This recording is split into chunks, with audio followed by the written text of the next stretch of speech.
And guess what's happening? And we decided, Ms. Overstreet and I, to pull together the community, mainly the seniors, who keep asking questions. I don't know what's happening. I don't have a computer. So we thought more people would come, and seniors are one particularly that we're interested in, to tell you what is happening on Camden Road and Southwest Atlanta. Now, there are some people, before I present our Honorable Overstreet tonight, I would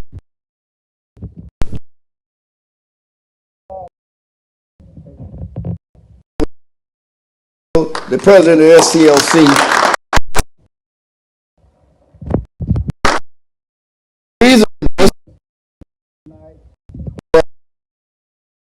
When the SCLC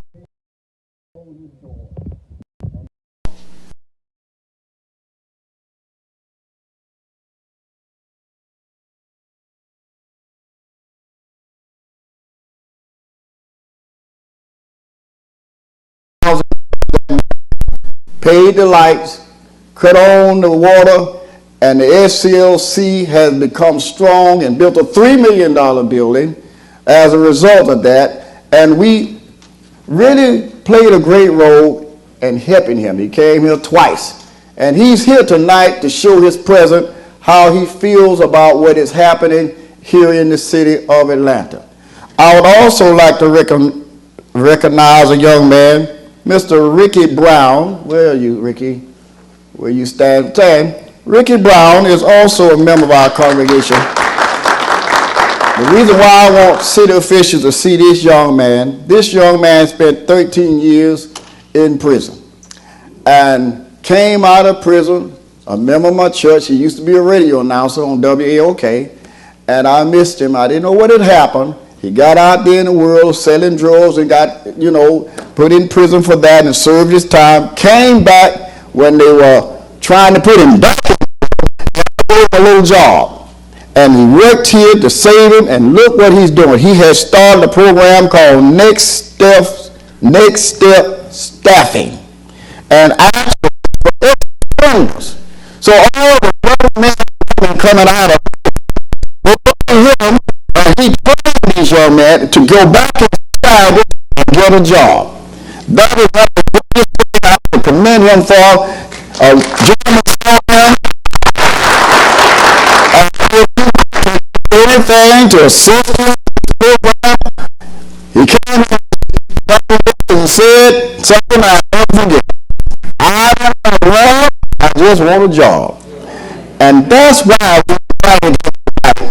And let's pay close attention to what he's doing and try to help him. So that's what we're having so many problems with crime. This man is here to try to help these young people coming out to give them a job. I'm also happy to see Rob Pitts here tonight, a great friend of mine down through the years. Stand, Rob Pitts. I didn't get a chance to call him. I also, Mr. Paul Howard here. Mr. Paul Howard, I called him, and he might come in at any moment. Mr. Paul Howard, he helped me in many ways to deal with the crime in the neighborhood with gangs. I used to have programs for the youth for Halloween, and one time some gang members came out here and were shooting, and all the kids were running, and I did not know what to do, and called Mr. Paul Howard. He came forward and said, we're going to get these gang members, and they caught them in the next 15 minutes. And I just want to acknowledge him as a great friend, and he has his own law firm now. He did tell me that, and I'm happy to see him still going forward and trying to help in every way that he can. I wanted to also let you know, I called Mr. Andrew Young. Mr. Andrew Young told me last night he could not make it. He wanted to be here, but to send greetings to you, to let you know, because he lives in this community, that he is with us in whatever thing we try to do tonight. Send those greetings to you as well. I hope I did not overlook anyone. So at this time,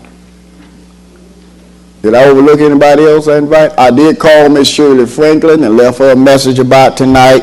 And I called Ms. Keisha Bottom as well to inform her about, I want to say one thing. I want to honor a man, though he's not here, Mr. Jim Maddox. Mr. Jim Maddox, who is the longest councilman to serve. Nobody.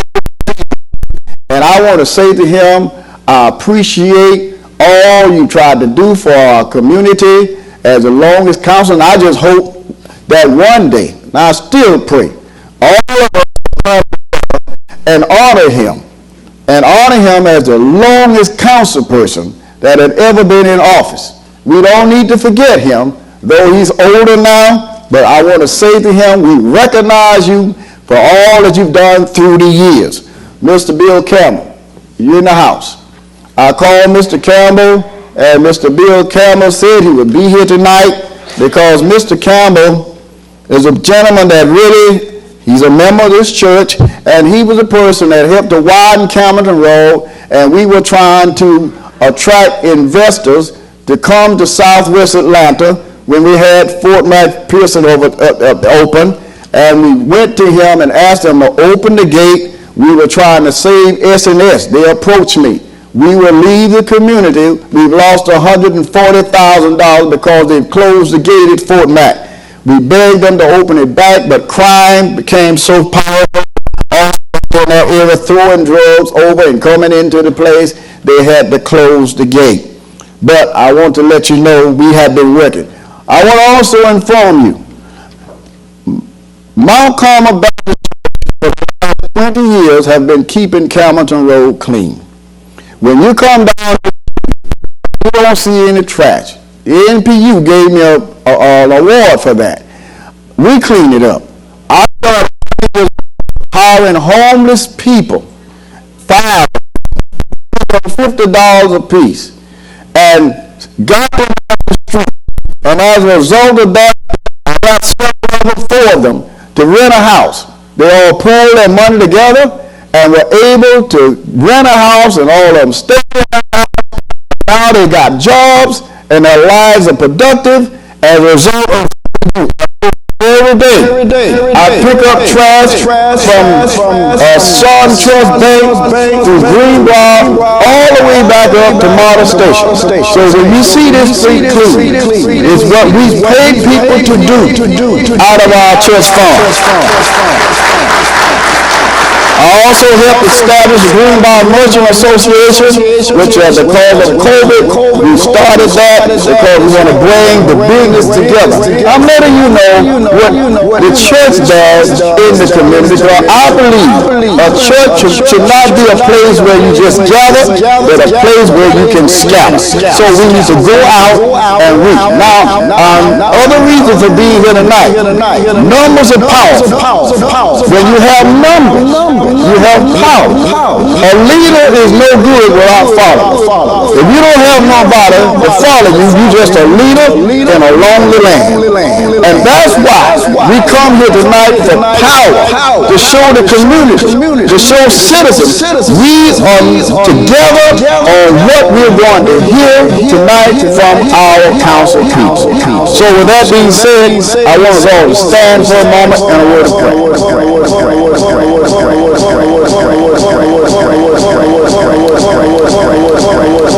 Eternal God, we thank you for this moment, and we thank you for this gathering, and we thank you for those that will come tonight to make things plain and clear so that all of us will have an understanding. We thank you for our concerns of politicians who represent all of us, who are showing us tonight they do care. That is not just a position that they hold, it's the people that they love too. I thank you for all races that are here tonight because we must walk together. I pray that everything we said in decency and honor and respecting your house and respecting the cause of why we're here. Lead us and guide us that this will not just be the only time we will meet. We will continue to meet and empower our NPU and make it stronger so that it represents the voice of the community. I pray that you lead our council leaders here tonight as she comes before who has called this meeting, and that you will guide her as she continues to lead us in this area. We thank you for what we expect, and we pray for more to come for the development of our community. In Jesus' name, amen. You may take your seat. All right, now we will have the privilege of the Honorable Overstreet. She will come at this time. This will be the podium that she will speak from. There will be some mics out there for you to respond. I pray that you remember whatever you say. You're in God's house. I said you're in God's house. All right, so no forcing. Come on up. Honorable Mayor, just come in and give him a great big hand.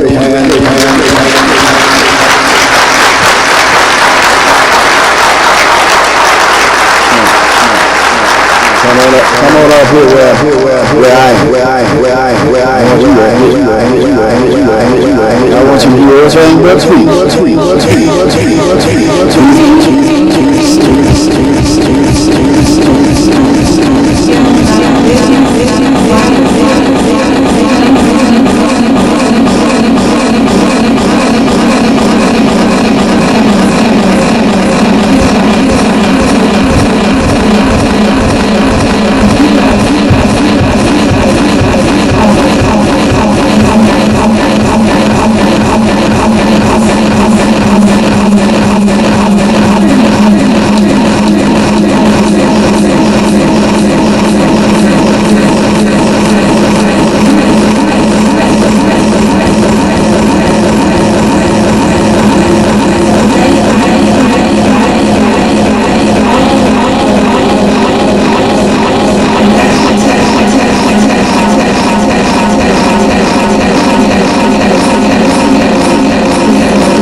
We're doing that. We're doing that. So we'll be able to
just give you a quick rundown of what we're going to do. We're going to listen to. We're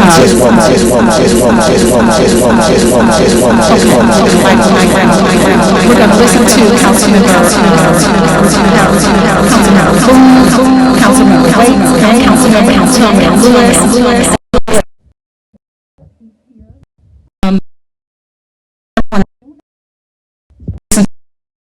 Some more things to share with you that are extremely important. But right now, we'll just hear from our council president.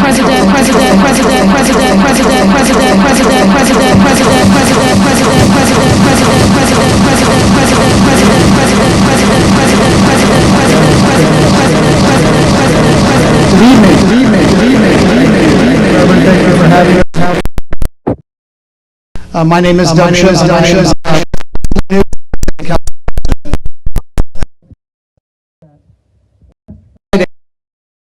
Transit Equity Day.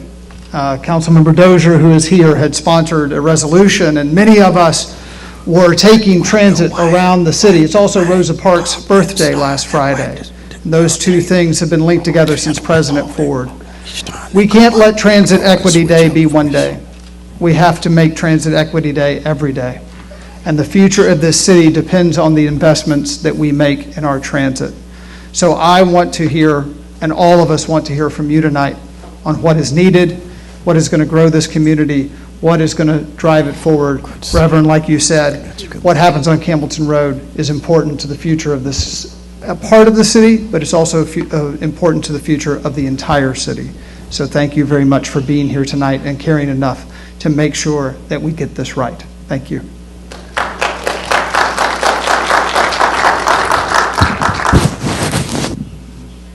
Thank you, President Shipman. And now we'll hear from our Honorable Mayor, Mayor Dickens.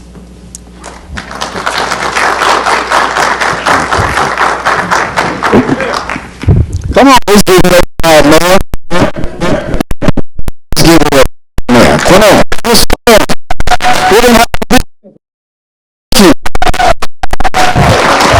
Hey. Good evening. Thank you for this entire church family here at Mount Carmel. Good to see each and every last one of you. Overstreet and Boone and Waits. We got everybody here. We got Westmoreland and Dozier, my staff, my team, Antonio Lewis, all the council members, and of course, Fulton County Commissioner Chair Rob Pitts. And I'm looking around. There's always some dignitary in Atlanta, and of course, Vincent Ford. And she's looking down. I can't see. Oh, so a wonderful.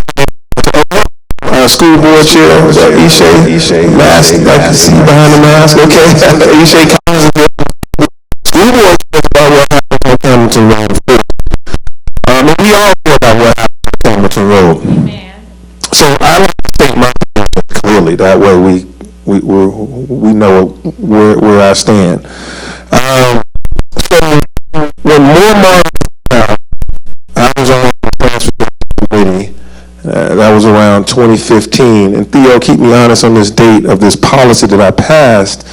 When it came out, it came out a resolution that said, we will not allow this to go through a road unless you have equity geographically and demographically in the rollout of MARTA in the project list. It has to be equity. So that means we're going to spend X number of dollars.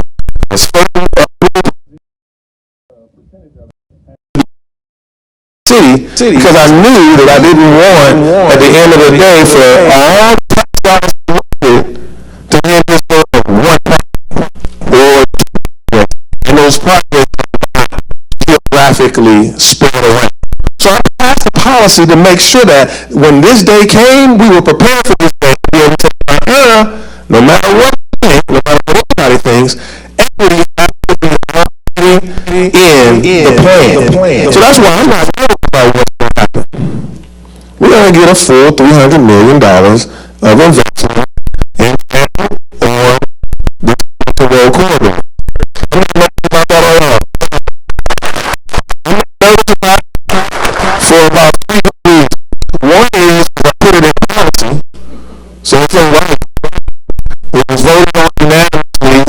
the city council.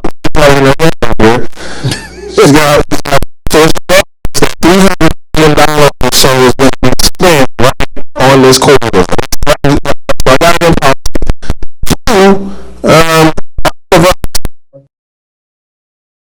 Is just a fraction of everything concerned about this and going to really rally to make sure that it happens. So we're not going to stand everybody and get missing.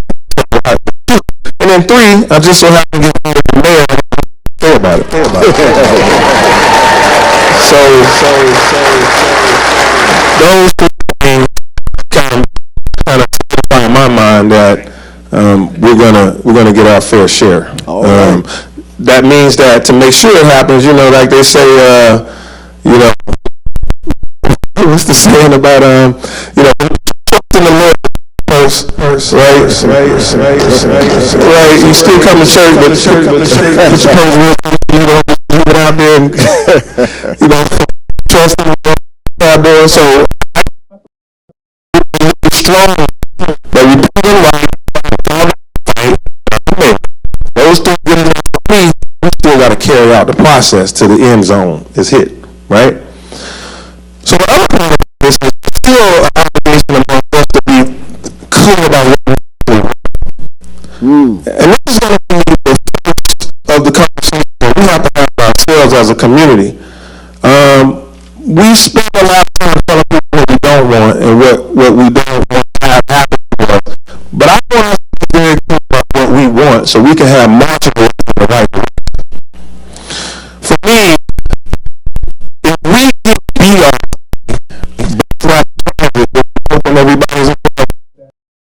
we probably might have to spend some time sharing the difference between BRT and LRT. If we get BRT down here, then we're making a lot less and it can come a lot faster. You can get this bus route central lane, so it's not on the edges. It's going to be nice. It's just like a light rail in terms of how you would get on it, ingress, egress onto the bus. Wi-Fi. We saw it in LA. We've seen it in some other places. So it would be center line, be nice. But that's $200 million that we got to know what we want to do. $200 million for streetscape. Beautiful sidewalks, and lights and cameras and even money for transit-oriented development, which is what we call, you know, development around the transit stop. We have to then begin to say, well, what will we do with the rest of this money? Because we're going to spend time tonight. I know everybody's going to spend a lot of time tonight saying what they don't want, and that's fine. That's good. That's still going to leave us with room to discuss what we do want. I'm talking about us now. I know us. I know us. We'll talk about what we don't want, but we got to talk about what we do want. Right? Am I making sense? We do have to talk about what we do want. Do you want, if you go with BRT, then you have other money left to be able to do other things that we then have to push to make sure that it's okay by the Federal Transit Authority, that it's okay by the Department of Transportation and the federal government. MARTA is governed by those people, but this is our money. This is city sales taxes that you spend and I spend on various things. So we have to direct them of what we want to do with our money. The other thing about BRT is, if we go BRT down here on Campbellton Road, then what they're going to do on the Clifton corridor, if it goes LRT, I see a 20 years from now conversation about they got a train on the north and we got a bus on the south. I see that happening. I see that happening. I see the race in that. I see the color in that. I see the class in that. I see the fight in that. And I'll be 67 years old, 20 years from now. And I'm going to be sitting with somebody and going to say, how you let a train go one way and a bus go the other way? Y'all see that too? I'm talking about us. So if we get this. We made it together and we made it for these reasons. Bus, rapid, go up fast, it'll be, you got some, you got camera, you got $300 million because I'm sure those people are earlier.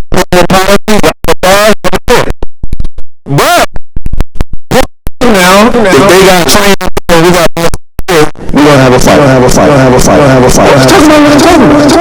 So, the other answer to that is spend $317 on then you get the light rail transit. It's going to take a little longer, and you won't have the money to transit development. It's another thing. Maybe between now and then we find because it's going to take a lot longer.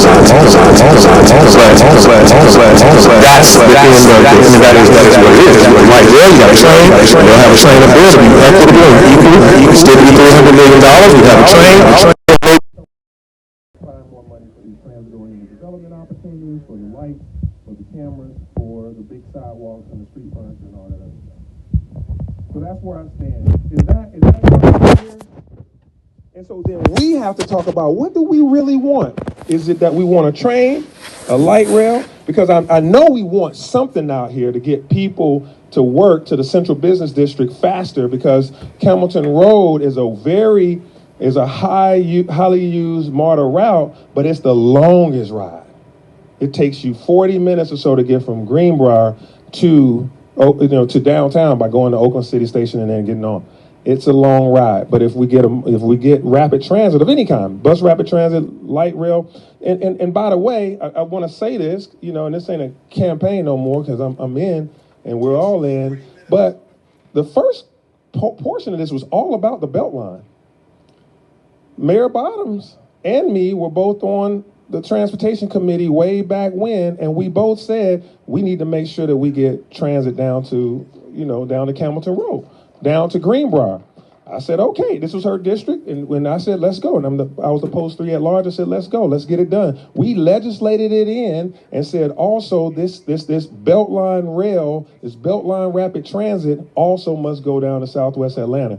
So this policy makes sense. So that was the first policy, that any move had to include the Southwest corridor. Then the next policy was that it had to be equitable when we start spending money.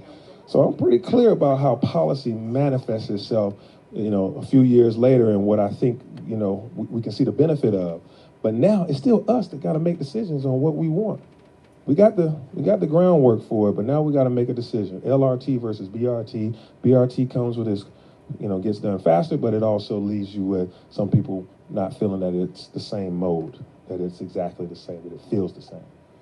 And that's it. That's what I think. And then I'm going to pass it back to Marcy. I'm going to stay here. I'm going to answer questions. I want to hear from you. I've been at it all day, but I'm going to go at it all night because this is important. All right. Thank you. Thank you, Mayor. Y'all take that all in, because we do. We have a lot of decisions to make. Next, we'd like to hear from our past Senator Vincent Fort, who, by the way, lives right here off of Campbellton Road and has a lot to say. Stay wide right there, camera 3. 3 is live, stand by. Good evening. No, I'm like Doug Shipman. I just got here. You can't be mad at me. Good evening. All right. First of all, let me thank the pastor for opening up the doors of the church to God's children. And I want to introduce a friend of mine, a close friend, who's been on the battlefield for a long time. Rick Dunham is the president of the Amalgamated Transit Union, local 732 Kansas.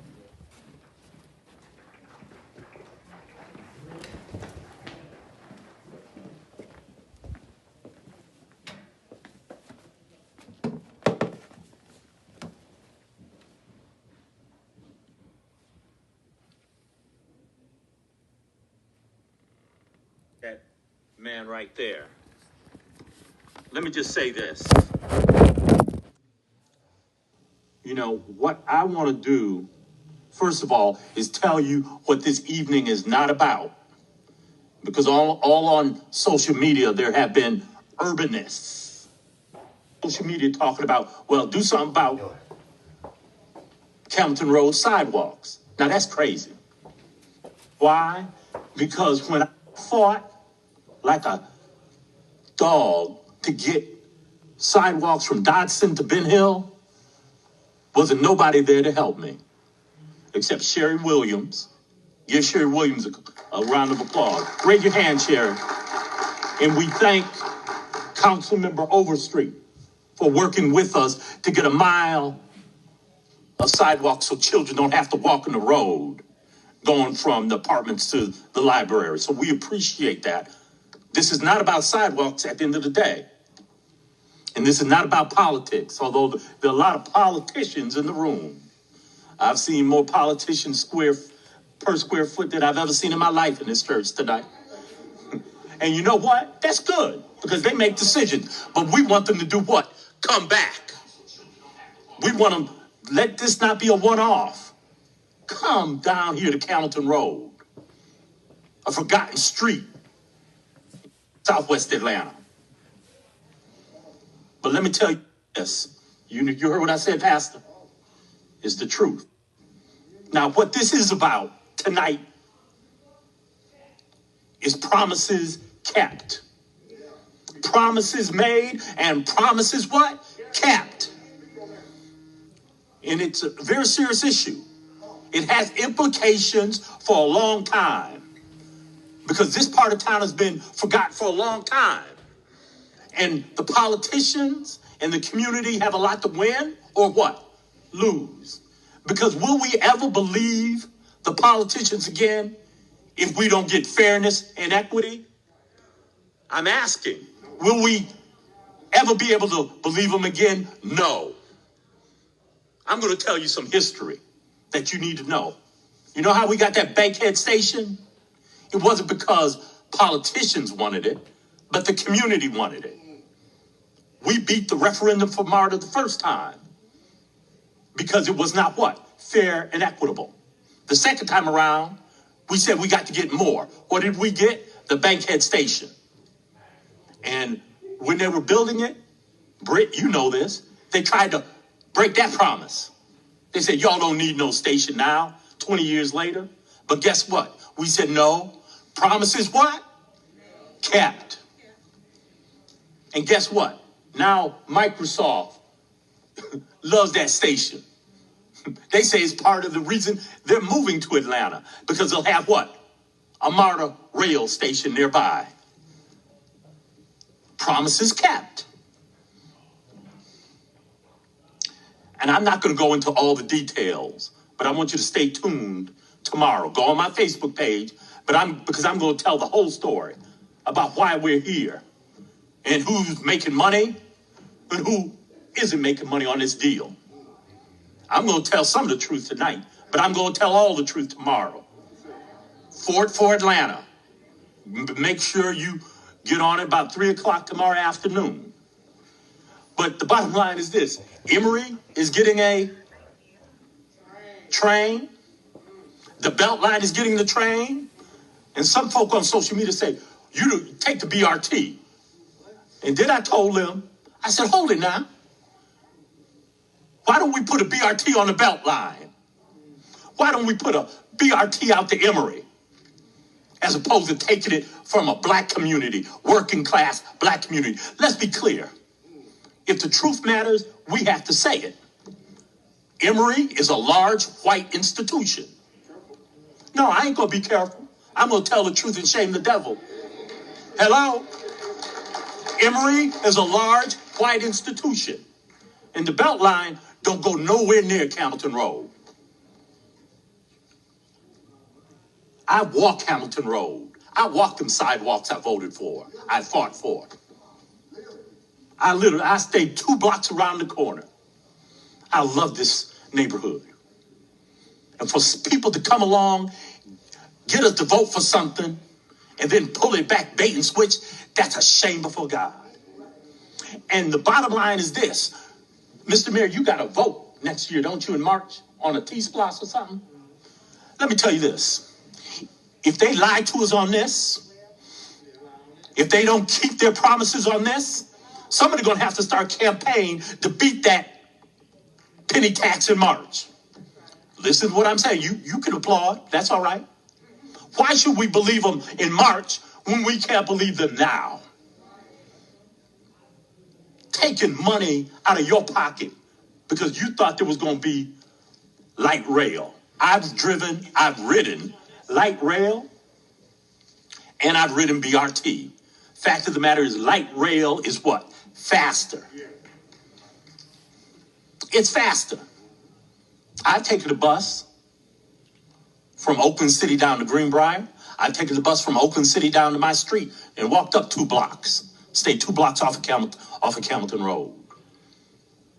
If you want to start with an investment, start with light rail. If you think you're going to get $200 million out of MARTA to do economic development on Hamilton Road, I got a bridge in Brooklyn I want to sell you. Hello, somebody. If you think you're going to get condos on Hamilton, I got something to tell you. So, if we want to do investment, let's start with the LRT. Let's start with the light rail. I want to be able to walk down this 2 blocks, get on the rail, and then they say, well, how is the bus rapid transit going to connect with the Beltline? I want everybody to have light rail. But there's a scam going on. People are getting rich on this, behind your backs. And I'm not being paranoid. I can back up every word I said. If I have time later, more time later, I'll get up on this microphone and tell it. But like I said, 3 o'clock on Facebook, we're going to have a good time. So I say no to BRT, and I say yes to what? LRT. I say no BRT, you say no, we want what? LRT. I say no BRT, you say? I say no BRT, you say? One more time, I want them to hear you downtown. No BRT, we want? And the last thing I'm going to say, Pastor, because I'm going to be obedient. I'm going to be obedient tonight. And this is something you all need to know. I have never seen MARTA act like this. I've never seen them disrespect a council member like this. I've never seen it. It's out of character for them to be so vicious, to issue statements attacking the council member. Shame on them. But see, when you mess with people money, hello somebody, they'll run over their grandmama. They'll run over Marciola Street, Andrea Boone, Antonio Luz. You new here, so they definitely gonna run over you. Get out the way. So we have got to surround these folk who are fighting for us. We got to surround them and make sure no harm, political or otherwise, comes to them. Because you got to be ready to fight. Are you ready to fight? No, come on, that weak. Are you ready to fight? I still didn't hear you. Stand up and say, are you ready to fight?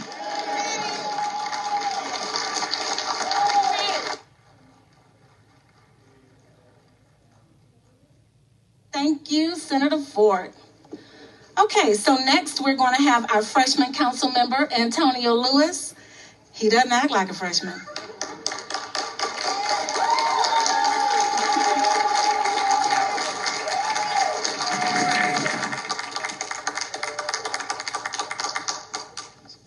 I really do feel like the freshman, even though I got to let it up a little bit, right? I'm the tallest freshman, but I might be the only one using notes tonight, too. My folks wanted to make sure that we don't miss any points. It's a very, very, very important thing we got going on. I ran my campaign on social mobility.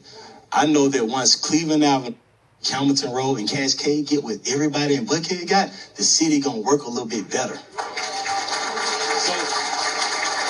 I first want to say, my name is Antonio, and I represent the part of Atlanta that the ones in power in Atlanta never wanted to see get power because I just might give it to the people. My name is Antonio, and I represent the part of Atlanta that the ones in power in Atlanta never wanted to see get power because I just may empower the people. So I'm about to give y'all some information today. What the hell going on downtown? Here it goes, y'all. They moving. Monday Money that was promised to us, they're moving it to a different part of the city because they can. Only thing that stopped it is Antonio. I represent the part of the city of Atlanta that Atlanta never wanted to see get power. Us. They forgot they're dealing with the most literate black society in. We're the most literate because we can all read, and you can't find it in the book no more. We see it. We see it. So I'm gonna give y'all the details of what MARTA's working on and what was promised, right? Because we want to stick to the facts. This is when they tell me to make sure I read my notes. What is it?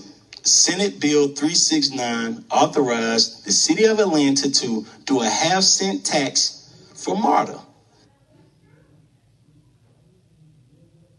MARTA song, we gave this a.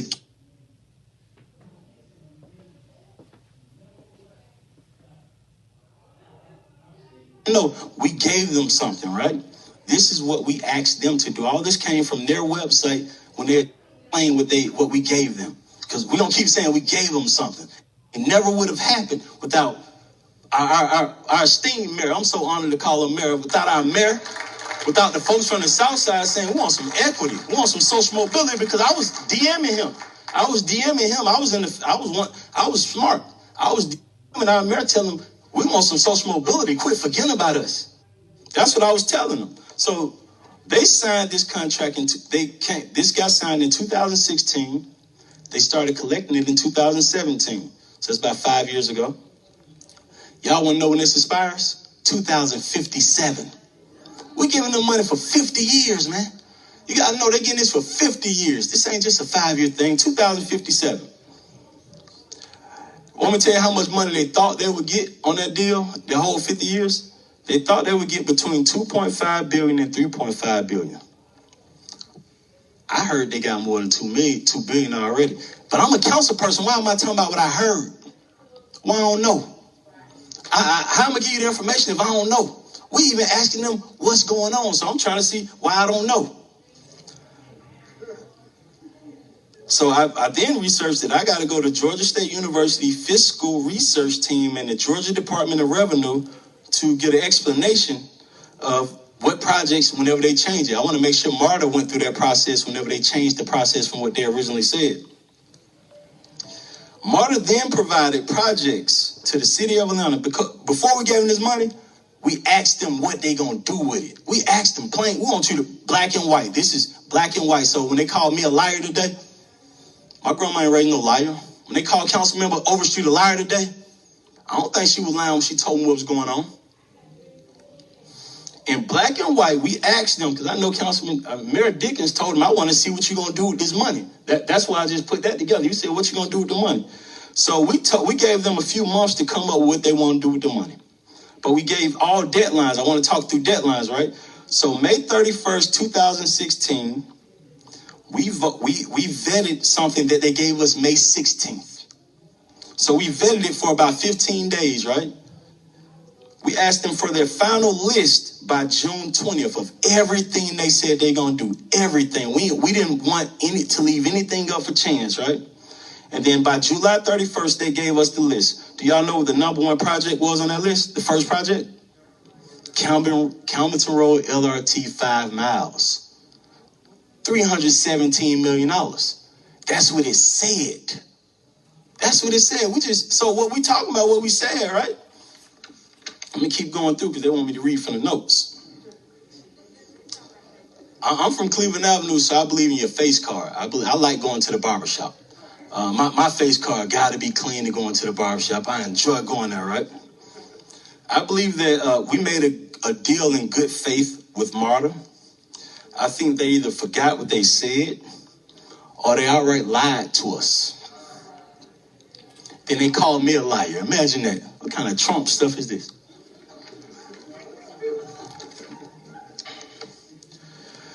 My campaign was ran on social mobility and good policy to fix social mobility, to fix the issues that we have. I ran on social mobility because I understand that we live in a city where policy can actually fix it. I've seen them do it in my life. I'm standing in front of y'all as a kid with no mother. My mom was murdered when I was 3, shot over 20 times in this city. So we even dealt with this violence before in this city. I understood what policy did. Policy is the reason I'm here. We got the same mentor because she made sure I got what I wanted. So when we said, well, we gave MARTA money because they told us they was going to do some policy. We believed them. We believed you. Why are you playing with us? Elected officials must hold bureaucrats accountable. This is a public-private partnership. That's what this is. I'm an elected official. I got to hold them accountable. We need MARTA to show good faith and be a good faith actor in this partnership. We need MARTA to remember this is a partnership and that we've given them exclusive rights to build in this city. We've given them all the latitude. When we say MARTA's never act like this, I work for MARTA. I used to work for MARTA. When the Breeze car came through, I was one of the people, I worked for MARTA. MARTA ain't never treated Atlanta like this. Or maybe I don't remember it.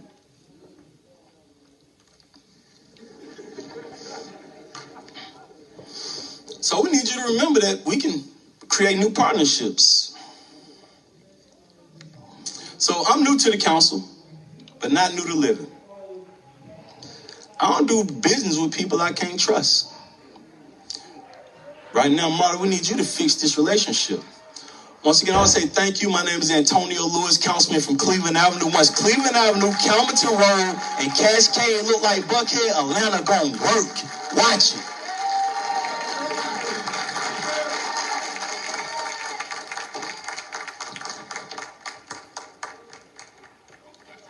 Thank you, Councilmember Lewis. And now we have another council member. She's at large, and she is Keisha Waits. Councilmember Keisha Waits.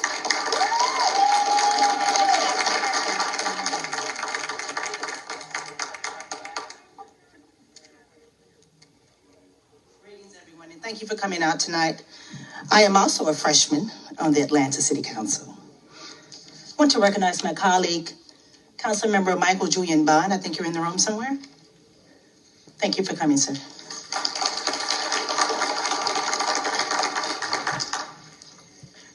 Thank you to our host, Reverend Fleming, this evening, Mr. Mayor. So I'm here to join my colleagues to express my support surrounding the conversation of equity. And I think my other colleague has so eloquently already articulated that. But for the most part, I love the idea of addressing the issue of the penny sales tax. I think that the best way to get our colleagues and friends' attention is through money. And ultimately, that's what this conversation is here about this evening, is money. I believe that economic development is driven by transportation. And I think each of you in the room understand that, which is why you're here tonight. And so I just simply want here to voice my support for Councilmember Overstreet, Lewis and Boone, as the at-large member. And again, I thank you for your support representing Post 3. I'm very eager to hear from each of you tonight. Oftentimes, I sit in rooms where we very rarely get to hear from those who supported us and voted us in. So again, I thank you each for being here, and I thank you for the opportunity to serve. Thank you.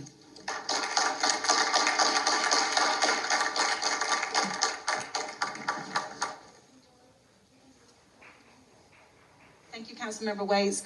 This next council member needs absolutely no introduction at all. It's Councilmember Boone. I'll be back after her to say a few words, and then we're going to hear from you.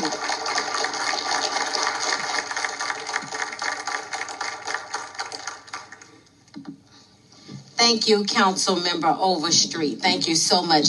I will be brief because we are here to hear from you. We are here to hear from you. So I want to thank my courageous colleagues. Stand up. They need courage. They have courage. Thank you to the great Reverend Timothy Fleming and to the greatest Andre Dickens from Adamsville, Atlanta, Georgia. He could have been anywhere. He could have been anywhere tonight. And guess what? He's here. He's here. To Rob Pitts, stand up. You've been on the line a long time, fighting with my father, the late Reverend Joseph E. Boone. We can never forget you and his chief of staff, the beautiful Harriet Thomas, for answering the calls. Harriet, stand up. You're always behind the scenes. Harriet, you answer the calls. So thank you so much. To our other colleagues, the Honorable Doug Shipman, the Honorable Michael Julian Bond, the Honorable Jason Dozier from District 4, my Uncle Charles Steele. Everybody's here. Georgia, stand up. Stand up, Deborah. Thank you for being here.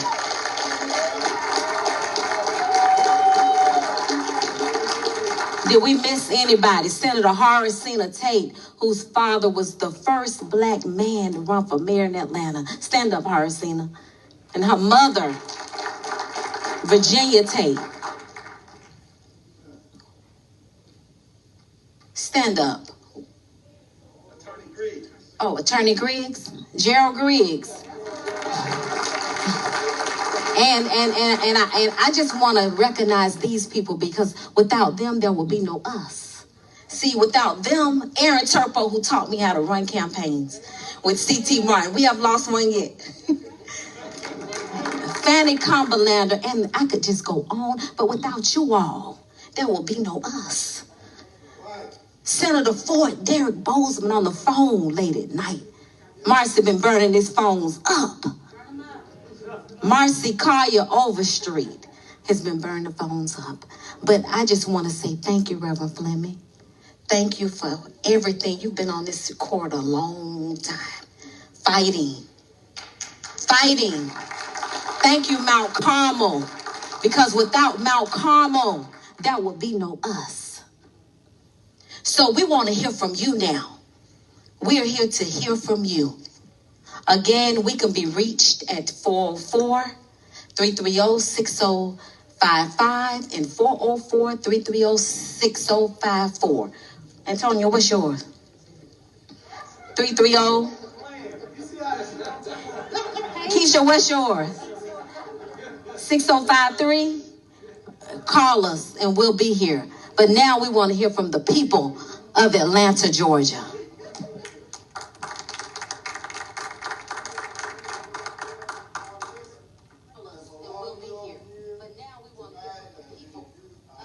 Take instruction from Overstreet as to how you're going to be social distant as you come these two mics on the left and to the right. And when you say you have enough, that's when we'll stop. Will you cut a mic back up, please? So I ask that we only have two people at the mic at a time, so we don't have long lines. And we will acknowledge as many as we can tonight, because we really do want to hear from you.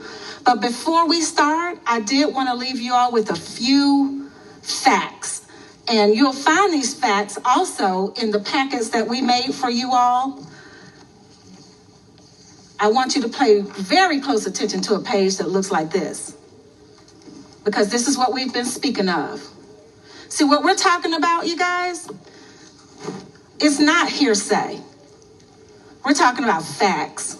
You know, when they say believe none of what you hear and half of what you see, it's a real thing.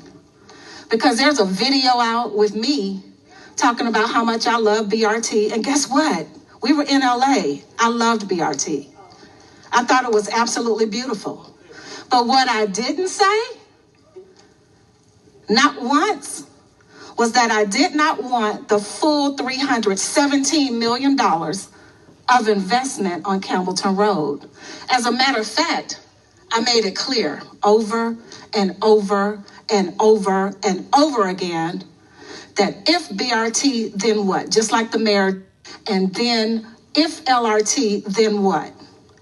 I even said, it's not about me. It's about everyone. So we have to ask everyone. We have to do surveys. That's where the surveys came from. They came from me asking MARTA to ask the people, because I didn't want it to be about me and that great ride that I had in LA. But I told them that all $300 million $317 million had to stay on Campbellton Road or it wasn't going to work out. And I was clear. 2 weeks ago when I saw that presentation and I only saw $120 million worth of investment in the form of a BRT that they call gold standard, I knew right then I no longer like BRT. Not for Campbellton Road. If that's the best you can do for us, we can't have BRT because we deserve better than the gold standard. We deserve better than the gold standard. Now I'm told, I read this press conference today and it says that I said they were stealing. I not one time said that anybody stole anything. What I said was they promised $317 million. I saw a presentation for $120 million. That to me is a missing $200 million. Now, I don't know who said stealing, but I didn't. I didn't. But what I did do, again, is I put it in writing. I legislated it. I said, council members, please join me, because what we need now is accountability. We need an audit. We need to know what the hell is going on. We need to know where is the $200 million to go with this $120 million that we talked about for 4 full years. Now, I don't claim to know everything, but I know a lot, and I definitely don't get money confused. $200 million was not on that presentation. So I asked my council members to join me to figure out what is where. And please join me in making sure that MARTA is going to deliver on that promise. And not only have my council members join me, but all of the regional elected officials have too, and so have you. And I want to thank y'all for that. And I'm telling you, I'm not backing down. I don't care what other names they can come up for me, because I know me well. I'm not a liar. I'm an honest broker. I have a great memory. And I definitely am a South Side girl. The South's got something to say. The money stays on Campbellton Road. It's that simple. Now we're ready to accept questions, and we'll start here and then we'll go back and forth. Oh, you guys, I did ask for only 2 in the line at a time, because it's COVID. Still. Back from each other. And we want everybody to feel comfortable about being here. And these questions can go to all of us. But please, introduce yourself first. Let us know who you are. Can I ask you all to keep your mask on? Yeah, and keep your, you know what, he gave me a briefing. Down so often, just keep your mask on. Yes, keep your mask on while speaking on the mic. Like, you guys can hear me, right? Yeah, let's keep our mask on. Well, first of all, I would like to extend my profound gratitude to the head of this house, Reverend Fleming. Thank you so much for opening up the doors to the people. Also to Mayor Dickens, thank you so much for your time and your presence and your energy and your commitment in answering the call. And also to the host of council members here, thank you all so much for your service and going beyond the call of duty to give our people what we know we deserve. My name is Jeremy Crane. I'm the youngest of Benny Crane Sr., who is the pioneering visionary behind the beautiful city of South Fulton. I was born and raised right here in the South Side, shouting, you know what I'm talking about? And I just, don't let this smooth taste fool you. It is after 6 o'clock, so I feel like I can get a little loose with my language. However, I am I'm keeping it clean. I'm a lifetime educator, and my interest is in how in the world can we allocate some of this $317 million in our curriculum for our kids to be able to benefit from these funds, because we can inspire the next generation of entrepreneurs in their STEAM curricula. They can learn the technology. Is there a way that we can carve out some space for our kids to be able to benefit from this money in the schools, to learn and to be able to contribute to this movement for the next 50 years? Thank you. Thank you. Excuse me. To be honest with you, I don't know. We need to check in on that. But I want to ask something. By a show of hands, how many of y'all would prefer an LRT? Raise your hand. How many of you want an LRT? Okay, those people who want an LRT, stand up. Stand up. Stand up. Tell someone what it is, D. All right, light rail. They know what it is.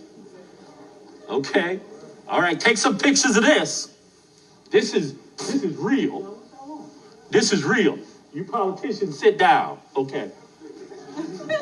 Okay, sit down. Sit down. How many want a BRT? Don't be afraid. We will not gonna run you out.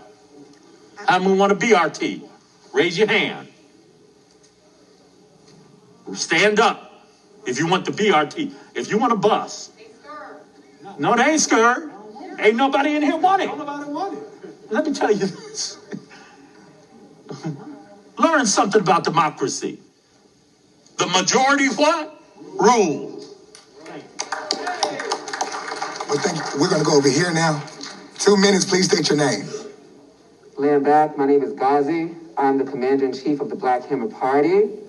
And the Black Hammer Party is an international revolutionary party that has the largest street ministry in Atlanta every Sunday at noon. Hand clap for those that have been there. All right, all right.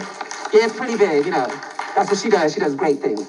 So every Sunday we give food, we give clothes, and we give housing to our homeless people at Woodrow Park at noon. So shameless plug, you got some clothes to give away? I need to see you Sunday at noon at Woodrow Park. Our people need it. It's cold out there.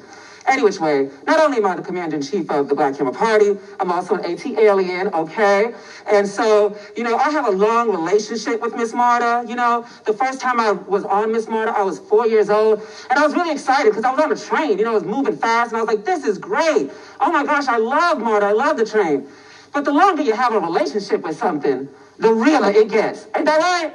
I guess there's no married folk in the building. But the longer you have a relationship with something, the more it exposes to you the truth about something. So then I turned 15 and I got my first job at Kroger, okay, on Rainbow Drive, where I had to ride this train and this bus to go 15 minutes that would have took me a car ride, takes me up to close to 2 hours. And because of that, I was late and got so many strikes from my job at Kroger, and I was so proud of that job at 15. And every job since, because MARTA kept getting me fired, I wasn't able to save enough to get a car. And then I got even a closer relationship with MARTA when it's okay because he's going to give me his 2 minutes, so I got 3. I try to put this together real short in 2 minutes, been practicing, but 3 and 50 seconds is how it's going to go. So any which way, that's the story. I got a really close relationship with MARTA because at 18, you know, my mama kicked me out for being, you know, and so I had to sleep on the train. I had to sleep on the train station. And that's when I got accosted and abused by pigs that pushed me and kicked me off the train station, telling a teenager that he has to decide between freezing, no, he's giving me his 2 minutes, between freezing and being locked up. We have a lot of people in consideration so of everyone we have. I find it really comical that y'all want to act like you're not responsible for this, and we need to talk about $200 million that was stolen from the people, poor working class, black and brown people. And that's why I know the solution ain't no BLT or TLC. It's revolution. And I will replace those in power by force and make sure that the poor working class, black and brown people have dictatorship over their land, labor, and leadership. Take one! Take one! Take one!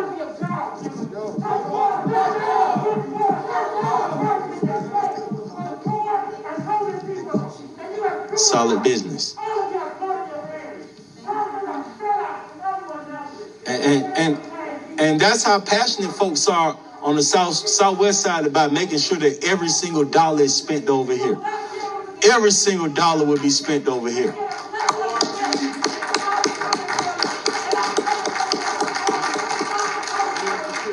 All right, so we got Miss Deborah Scott, Miss Scott, coming up next.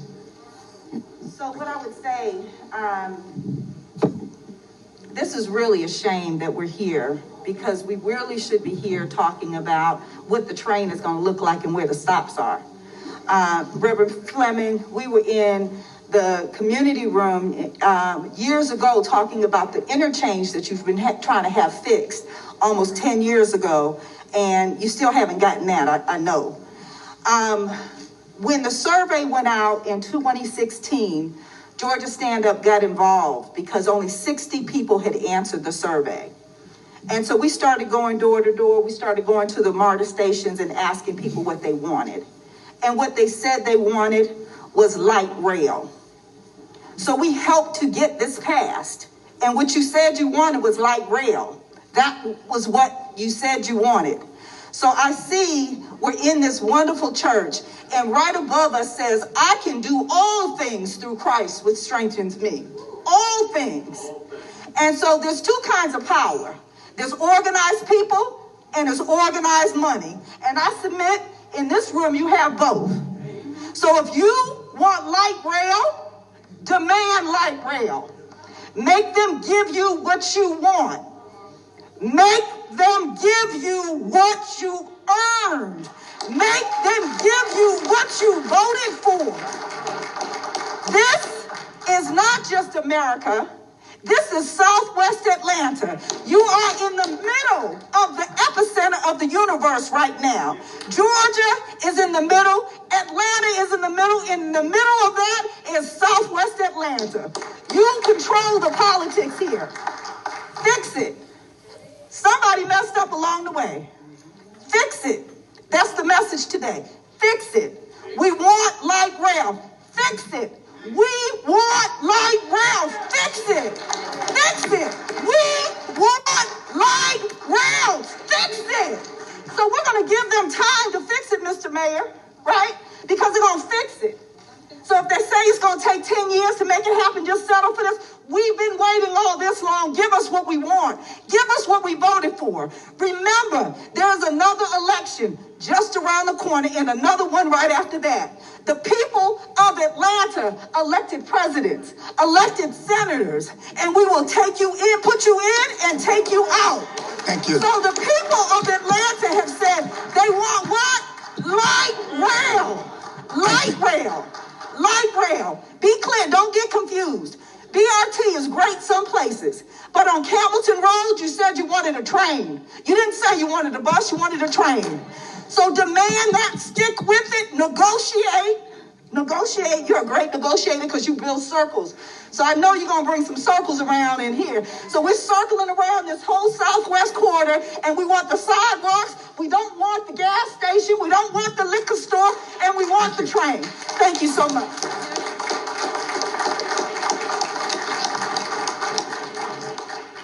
Yes, my name is Reverend Darrell Miller. I'm the president of Reform Black Think Tank of America here in Atlanta. Just want to say to Dr. Fleming, sir, may God bless you. Also the mayor. I've been in the city of Atlanta for almost 30 years. And I noticed, and I've been in this city, I've been on Campbellton Road for 20-something years. And I've been saying this for a long, it's been bothering me for a long time, that for Campbellton Road to be the way it is, it should not be the way it is. We as taxpayers, ask yourself the question, who is paying the bulk of the taxes? I can go to Emory, I go to Morehouse, they got all the resources at Emory, and they got less resources at Morehouse College. That is something wrong with that picture. Right. My thing in it is this. When you pay taxes, we pay the bulk of the taxes. And yet, Mr. Mayor, and I say this on WAOK, this road shouldn't be like this. Our community should not be the way it is. 25 years, and it still have not changed. I can leave Southwest Atlanta, me and my wife, sometimes we go up north, the roads are clear, you can smell the clean air, the beautiful trees, But when you come here on the southwest side of Atlanta, it look like Chirac. So something has to be done about it. And as I said before, thank you. We should have this light rail. We pay the taxes, then we should demand that we get what we ask for. And that's all I have to say. But it disturbs me that it's amazing how they can take our taxpayers' money, take it up north. Come on now, let's keep it real now. But look at Greenbrier. Thank you. Thank you. I got to see it. That's all I had to Thank say. you.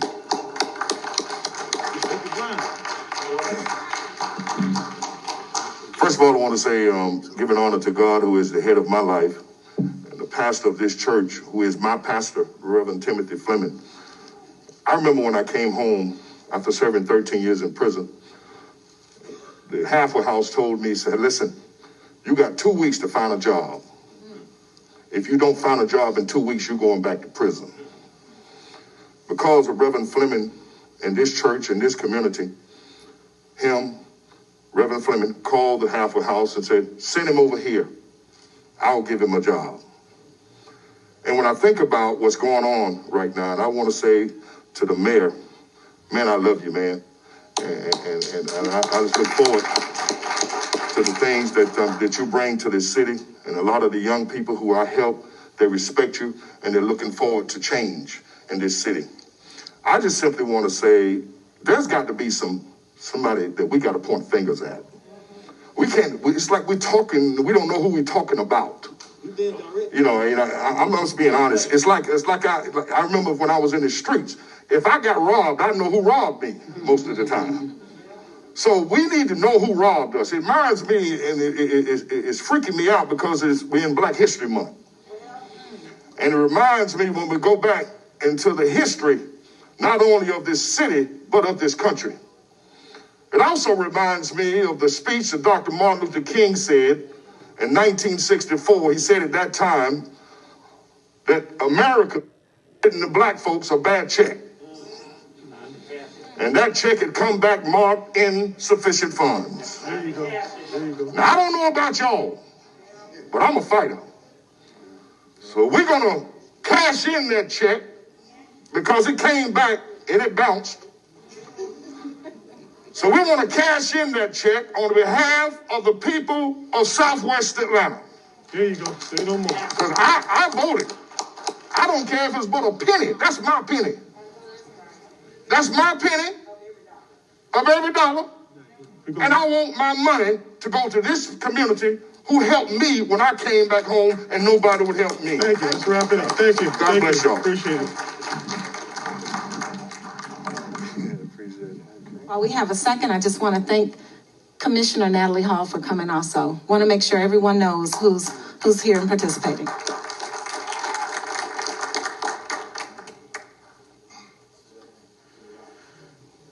Hello, my name is Larry Riley. I was born here in Atlanta, 80s baby, Crawford Long Hospital. My parents used to tell me about the stories about, back in the day how Camden Road used to be popping. They used to have car lots, clubs, shopping, everything, But my question is this. Whether we I'm all for LRT. Either we get BRT or LRT. We know we got this high poverty, high African-American unemployment and underemployment. Is there a training program or pipeline, no matter which one we get, are we going to have our young African-Americans working on that, building that? Because I don't want to see driving on the street, seeing a bunch of non-African-Americans working on these rails and these buses and everything. Is there anything that can make sure African Americans are the majority of the workers that get up on there and working on this stuff? Thank you for that question. Thank you. She's right here. Hi, my name is Sherry Williams. And thank you. And I want to thank everybody who's here today, but I want to thank Reverend Fleming for, again, opening up your church in the SWAT. We appreciate it. I want to thank our Mayor Dickens for having the courage to stand on the U.S. Capitol steps shortly after being elected, talking about the great things happening in Southwest Atlanta. And one of them is the light rail on Campbellton Road. I want to thank Deborah Scott, who hired me in 2017. And the project was to make sure that the MARTA project on Campbellton Road got funded fully. And we got it funded fully. But guess what? You can't go to sleep. Jesus told him, can't you stay awake? He left and came back, they were sleeping again. We are not asleep. We are woke. So I want to make it perfect. RT trip that Councilwoman Overstreet went on, that Councilman Dickens went on, that Councilman Michael Julian Bond was on. Oh yeah, I was there too. It was a good trip. So we know the difference between light rail, LRT, and bus rapid transit, BRT. So let me ask you a question. Would you take your life savings and put your business across the street from a rail station, or are you going to put it across the street from the bus stop? We know that periodically bus stops do what? Move. So one of the things about BRT is that it's flexible. They can move it.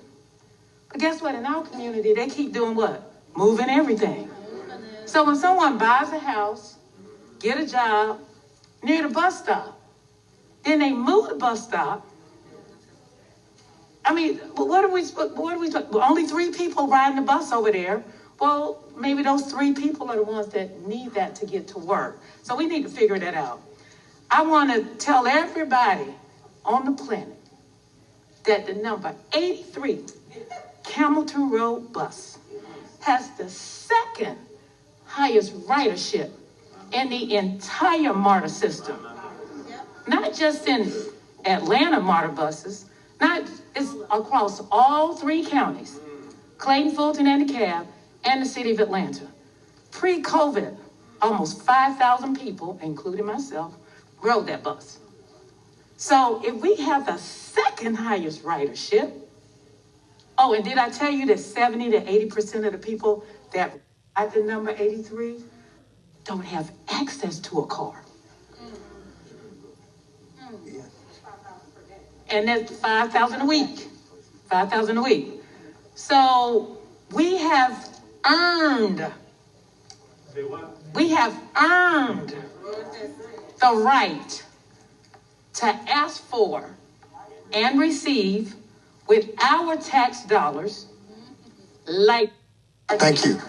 Thank you. And I want to say one last thing. They says it takes 7 to 10 years to build light rail. Remember when the I-85 bridge burned? It was supposed to take how many months? They did it in record time because it was a priority for who? The North Side. So they brought people in from all over the country to help put that bridge back together. So when you have a priority, you bring everybody. But then when we have a priority, you're going to try to bait and switch. We are woke. We are ready. We are standing on the shoulders of Angela, Martin, Maynard, Rosa, Fannie Lou. I want you to know that we are woke and we are not going anywhere. If you want to start World War III on Campbellton Road, bring it on. Thank you. Thank you. Please state your name, sir. I'm Dr. J. Lawrence Miller. I'm the president of Adair Park in Southwest Atlanta. I'm a Beltline neighborhood. I want to bring that up because sometimes they try to make the argument as Campbellton Road shouldn't have LRT because it might take away from the Beltline neighborhoods. I'm a Beltline neighborhood, and it won't take anything away from us. Be very clear about that. It takes nothing away from the Beltline neighborhoods. Mr. Mayor, you said you wanted to hear what the people want. Perhaps it's time to reevaluate the intergovernmental agreement between MARTA and the city. Perhaps it's time to readdress who's on the MARTA board, who don't support the people here in Southwest Atlanta. It's time to really look at exactly what's going on and making sure that everybody here knows what I'm talking about. Because it's an important part of this governmental piece where you'll get blamed and our city council members get blamed for something that MARTA is doing. That means it's time to start looking at that agreement again. This has nothing to do with Beltline rail. This has to do with light rail here. Because when it comes here, you'll see an economic development like you've never seen before. Are you worried about people being displaced? That may happen, but you know what the Beltline did? If you are older and you are a legacy resident, there's a tax abatement program or tax assistance program for you. The city can do the same thing. MARTA can do the same thing. So that the development that comes along with rail far outreaches any type of development that will come along with bus.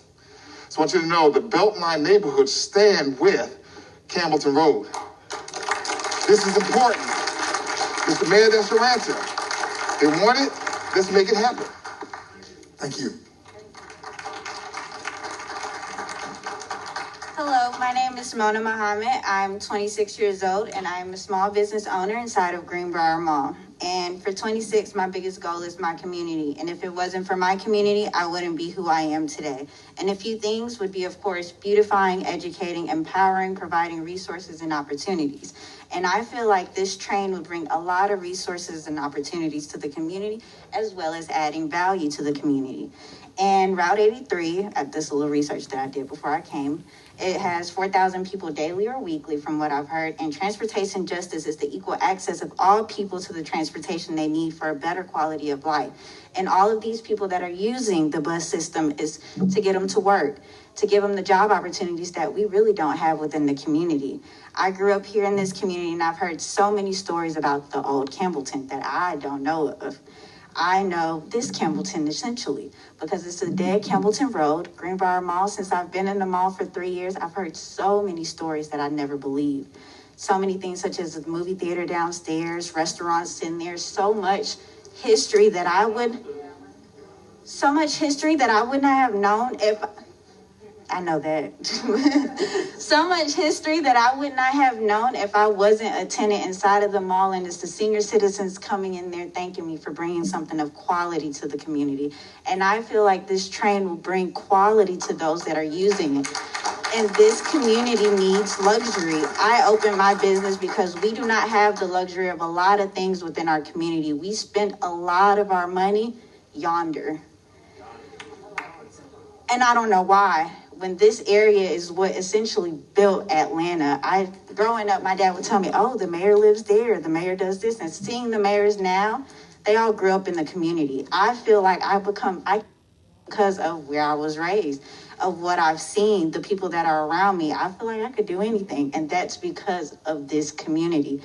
Essentially, I would love for the community to keep growing in value while it's still in our hands, before it's gentrified. My minor was economics in college, and I see that economically, this is the area that is next to grow. And I'd rather grow in our hands. I'd rather us continue to gain value. We spend the most dollars, and I don't know if this was true. On the internet, it said that we spend the most dollars, but we don't have net value. Our community will give us value. So Thank you.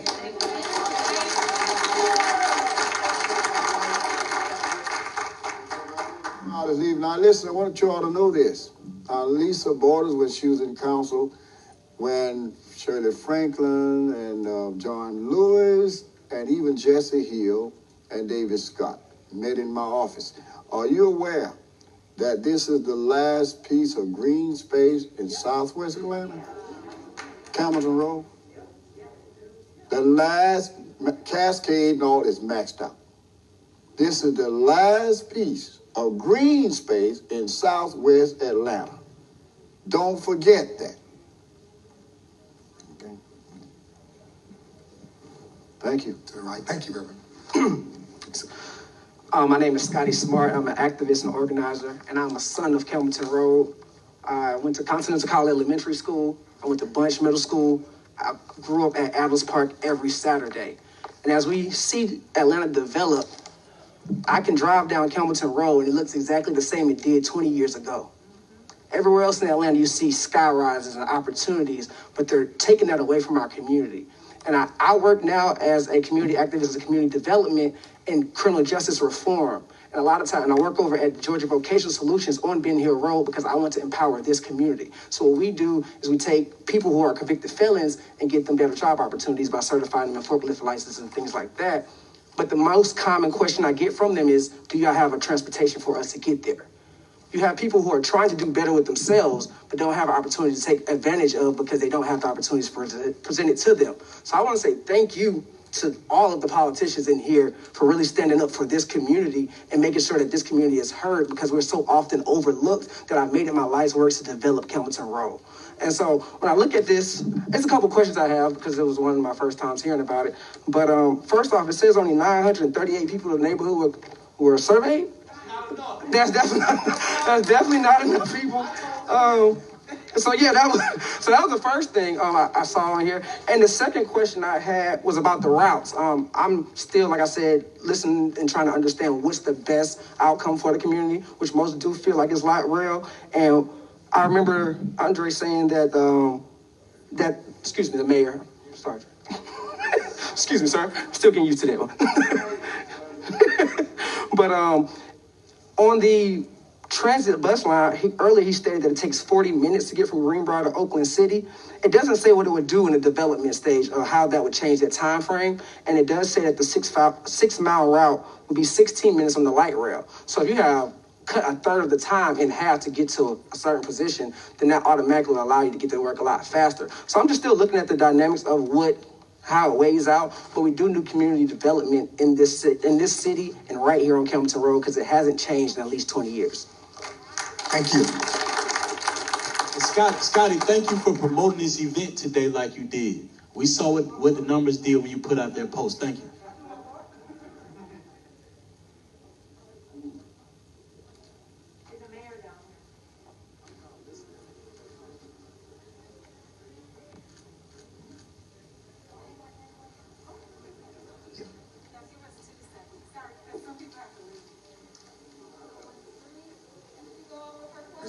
Please go. Go with the question. Okay. Hi, my name is Edith Latipo, and I live at 2232 Belvedere Avenue, where I have lived for the last 40 years. I came here to Atlanta with my former husband to take over Deerfield Apartments. He is now deceased and in his paradise. I contacted the United States government last week, the U.S. Department of Transportation, to get a better understanding of the laws, the rules, and regulations that we are going to be governed by. There is also research that has been done by Harvard University, which I think every Black person should look at, and it talks about moving towards equity. It gives you all the rules, the regulations, the laws, and how projects are supposed to be reviewed and approved by the federal government. This is an eye-opener because I remember many times in Atlanta as president and chair of the NPU, we worked hard to get money to Southwest Atlanta. And oftentimes it didn't come. The money that we had for the T-Splosh went somewhere else. The money that we had for the tax funds that was supposed to go to, that was taken from the businesses that was supposed to go for the improvement of Campbellton Road, it went to the Beltline. You can historically, since 1975, you can see that we have been neglected. We have not gotten the opportunities that we should have gotten. And oftentimes, doesn't have anything to do with MARTA. It has something to do with all the people sitting around here. We have to change.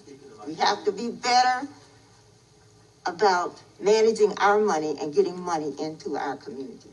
I'm concerned because it's all about the devil in the details. We need to know what is going on with MARTA. We need to know what's going on with Emory University. How are they getting money? How are they doing what they're doing? And is this another period of time when we are going to be left out? Thank you. And so I'm saying that I would like to see us work together, not just the politicians, because we have a rule with the city of Atlanta that says the citizens are supposed to be involved. We have not been involved. We don't even really know what's going on. And we need to be at the table. Let me speak to one element, 60 seconds, one element of what you said. You asked about Emory. And I'm going to give you a little preview of my Facebook post tomorrow, okay? How long has Emory been in the city?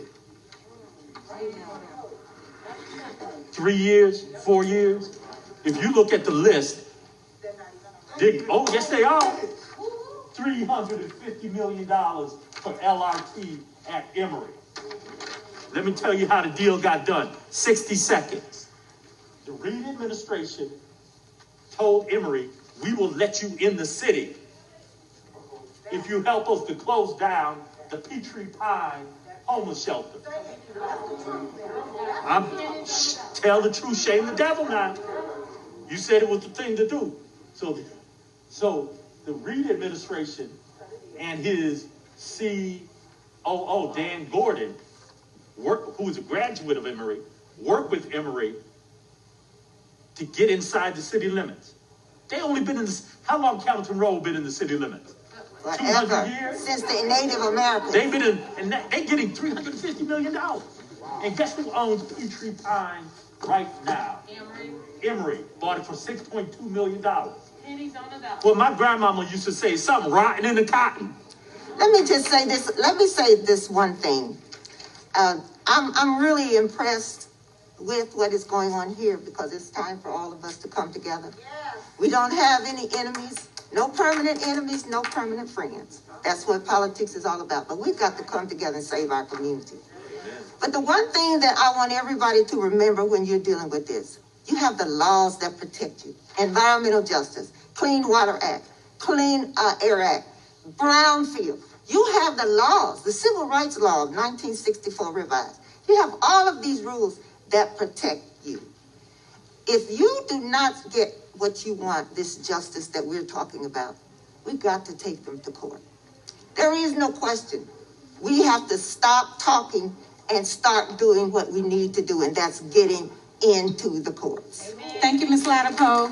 We definitely have legislation to back up everything that we're saying, and you're right, because we can't believe what we see in here. That's what contracts are for. That's what contracts and legislation are for, and we're ready. Just know that we're ready. I would like, because I know everybody has to leave, and we're going to get to the questions, but a little housekeeping. I want to make sure everyone knows what our call to action is, at least one good thing, and that's to contact MARTA. I want you all to take this, I'm going to pass this paper around, take a picture of it with your friends, with your phone, because I only have a few of them. It's not in the packet that you have out. So I want to make sure everyone knows how to get your viewpoint across to MARTA, so that I'm not going to be the only one they call a liar around here. Okay? Yes, I can post it on social media. I can do that. But we'll just start passing these around. Okay, so we're going to still stay to 2 minutes each, and because we have a hard stop when this clock says 8 o'clock and it's 7:28. Okay? And I think we're over here. Hello, my name is Ben Martin. I live in Oakland City. I want to say I moved to Atlanta for a job. Proudly served as a city employee. Had the opportunity for working for two different administrations in the mayor's office. Not going to take 2 minutes. I just want to.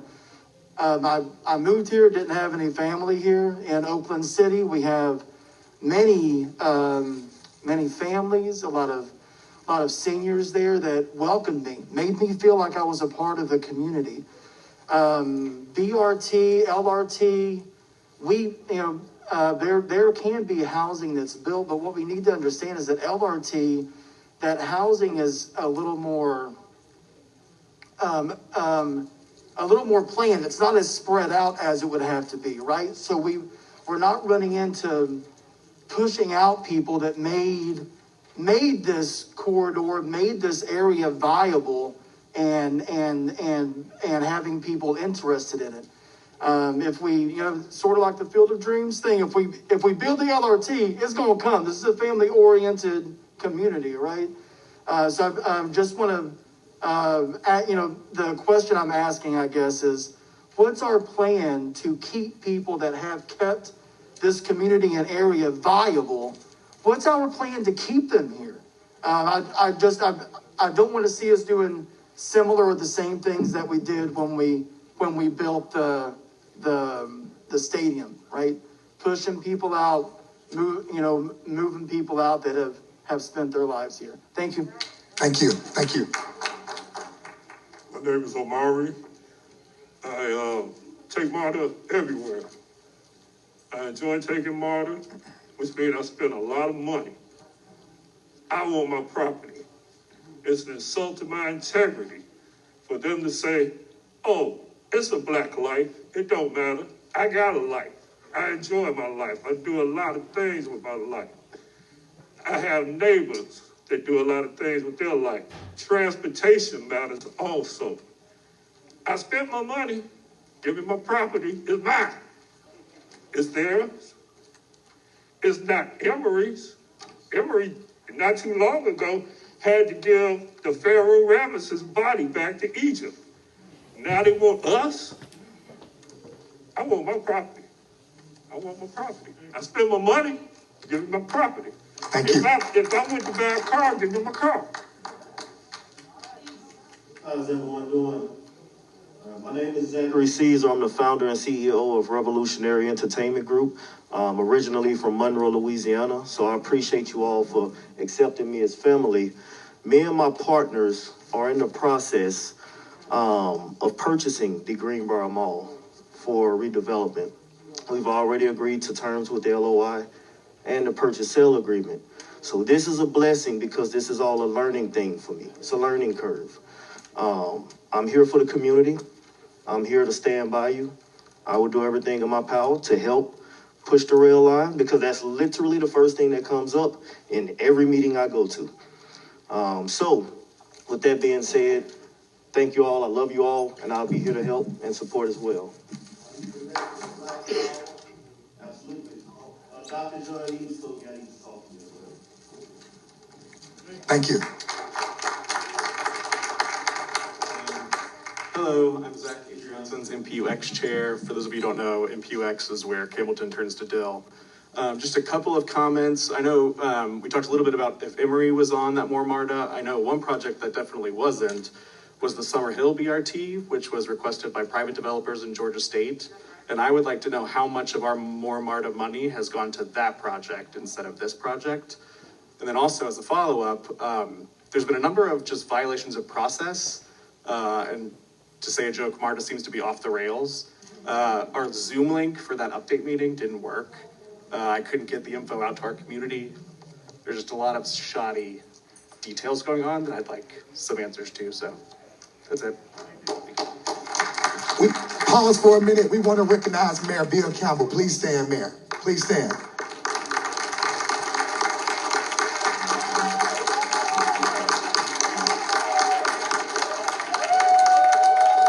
Also, Commissioner Khadijah, please stand. Commissioner, please stand.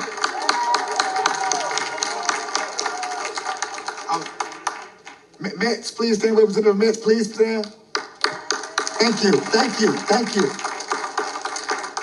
We'll pick it up over here. Good evening. My name is Antonita Robinson. I am the current vice chair of NPUR, a former chair of NPUR. I represent the NPUR Executive Committee. We are comprised of 11 sovereign neighborhoods from Continental Colony to Adams Park. I am an APS kid. I'm a little bit older than Mayor Dickens and Councilmember Overstreet, but I went to Archer High. That's right, the Fighting Eagles. And we fight over here, our entire NPU Executive Committee. We want to implore, Sir Mayor, Don't let this be an either or situation. We can do LRT and we can also do commercial development and revitalization of this community. We work with some of our Mark and Tabby, who owns Campbellton Delow Plaza. We've worked to get him with Commissioner King to come up with a viable plan to have their whole property be more foot traffic friendly. We are trying very hard to be what it is your vision is, what it is council members said, a lot of our council people said their vision is for better transportation. But we also know, and by the way, I grew up on the north side, northwest side. I grew up when Morris Mill Shopping Center was in rapid decline. There was one reason my parents and I moved south. There was a Big Star and a food giant over there. That area was desolate for years. Look at it now. There's a Publix. There used to be a Basket of Robbins over there. I was happy to see that's one of the things that district brought back. Why can't we have another Red Lobster on Campbellton Road? This cannot be an either or situation. If they owe us the light rail. We know MARTA is not in the business of revitalizing communities and neighborhoods, but if it works everywhere else, I don't see why it can't work here. And we cannot take part of the package. As Sherry Williams has said, we have earned this. Thank you, thank you, thank you. Over here.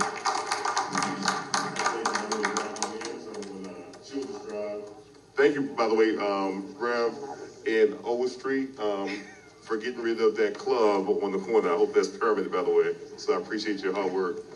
Those are the neighborhood, those that we're talking about. And also to Overstreet, thank you so much for your aides, David, Frank. Every time I call, they always get back. So that's powerful to have. You know, your representatives, they're very powerful. They get back to you, they follow up. Congratulations again to Andre, who I've been knowing and working with. I also, by the way, represent two different organizations. I'm retired Internal Revenue Service. So, so retired old man. So I personally get a chance to speak to a lot of people. Sherry, we speak on the phone. She's one of my neighbors. And Larry earlier, he made a comment about, you know, political education. We got to, this neighborhood, like is historic. So what we got to do, my comment is two parts.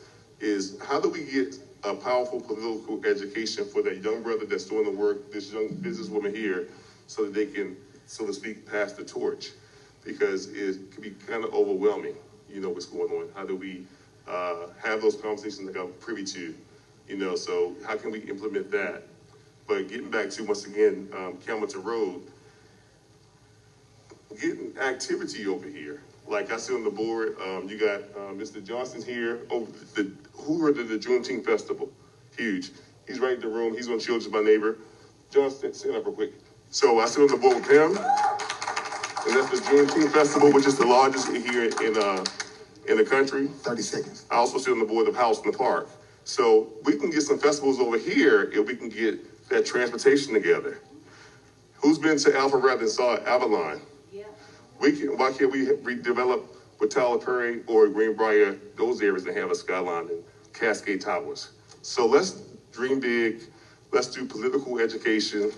Let's get Georgia Tech open back up so those young black kids can work on transportation and get some jobs. I'll stop right there. Thank you. All right. Okay. First of all, it just dawned on me back in the 1900s when I was at Washington High School, because I was in the West End community, we would just hop on the hop on the train. We called it bus. We would hop on the train, hit 5 Points, go to Lenox Station. Well, they have the Magic Johnson Theater over here that we never got to because there was no train to get here. Getting on the bus was like going, 100 million miles away.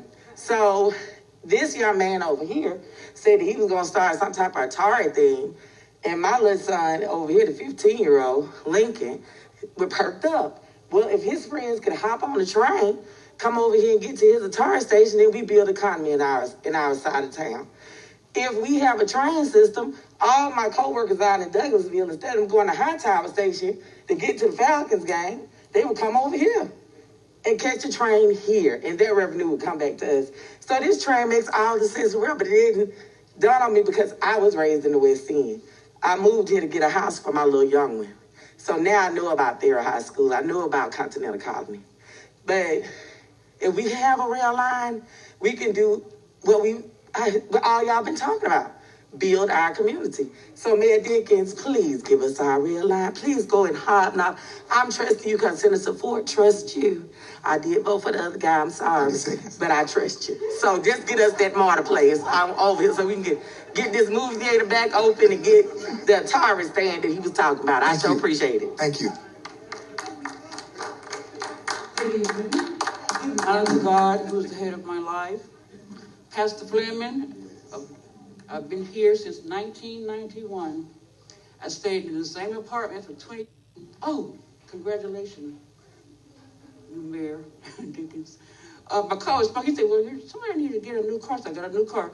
He said, I stayed in the same apartment for 20 years. He said, why would you keep on paying rent in an apartment when you can get a house? I got a new house. I got a mortgage. Got about maybe 5 more years on it. But the question is, when first of all, the Bible said, if my people who are called by my name shall humble themselves and pray and seek my face and turn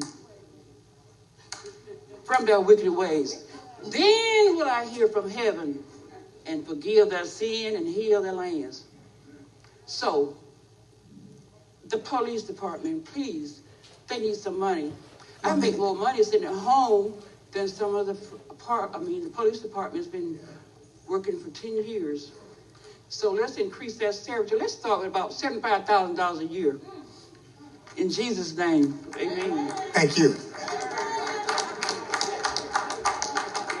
Right quick, one more acknowledgement. I want to thank Commissioner Khadijah Rakdul Ahmad for coming this evening. Good evening. I'm Mary Parker, and I want to say to everyone here today that I am so very encouraged of what I'm hearing. I'm feeling a unity, a uniting of a community with elected officials, with our school people, as well as our business community. I have a story to share. When I moved to Campbellton Road, I didn't have to move there, but I love the people of the Southwest Atlanta. So I moved down the street from Pastor Fleming's, and that was one of my first stops when I came here to learn what was going on and what the needs of the community were. I tried to close on my property located at 2800 Campbellton Road, Junction 2800, which is the home of the Mary Parker Foundation, with a mission to stamp out underserved communities. That's what I'm hearing here, Pastor. When I came here in 1992, it was also a very thriving community. We can get that back. With the conversations we're having here this evening, that is our gateway. But here's the thing I want to share with you. When I said to my friends and colleagues that I'm moving my nonprofit to Southwest Atlanta, they actually laughed at me. But thank God for people like Councilwoman Overstreet. We had difficulties closing the building, but one call, that was all. She answered the call. And we've worked very closely together in everything that we're doing. Thank you also, Attorney Griggs. You've also been very, very instrumental in the things we're doing. And Mayor Dickens, you know that we absolutely adore you. And we're here to be your partner in accomplishing your missions in Southwest Atlanta. And I'm very, very grateful because I heard the young lady just read a scripture from Chronicles 17:14, or may have that different. But there's also a scripture that I stand on, and I challenge all of you who God have given wisdom and knowledge, that the scripture I'm referring to, it says that my people, you're my people. I came to Southwest Atlanta for my people. The word says my people perish from lack of knowledge. I believe that if we become very aggressively seeking to bring resources unlimited, such as technology, such as healthcare, education, all the other benefits that will help us thrive as we're building together a Southwest Atlanta that shall live forever. Thank you, sir. Thank you.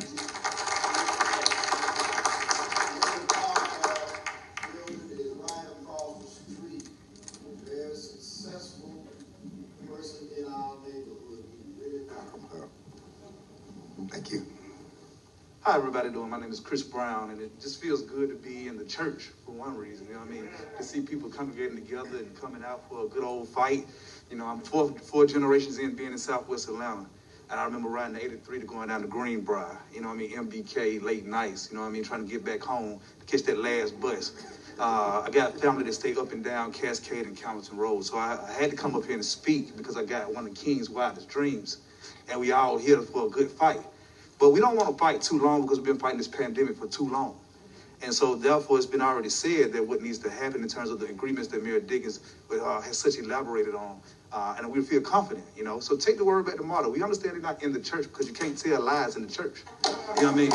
So I respect them for not coming to the church, but as you do that audit, so I come from, if you get some money that or misappropriated, you get a thing called garnishment, you know?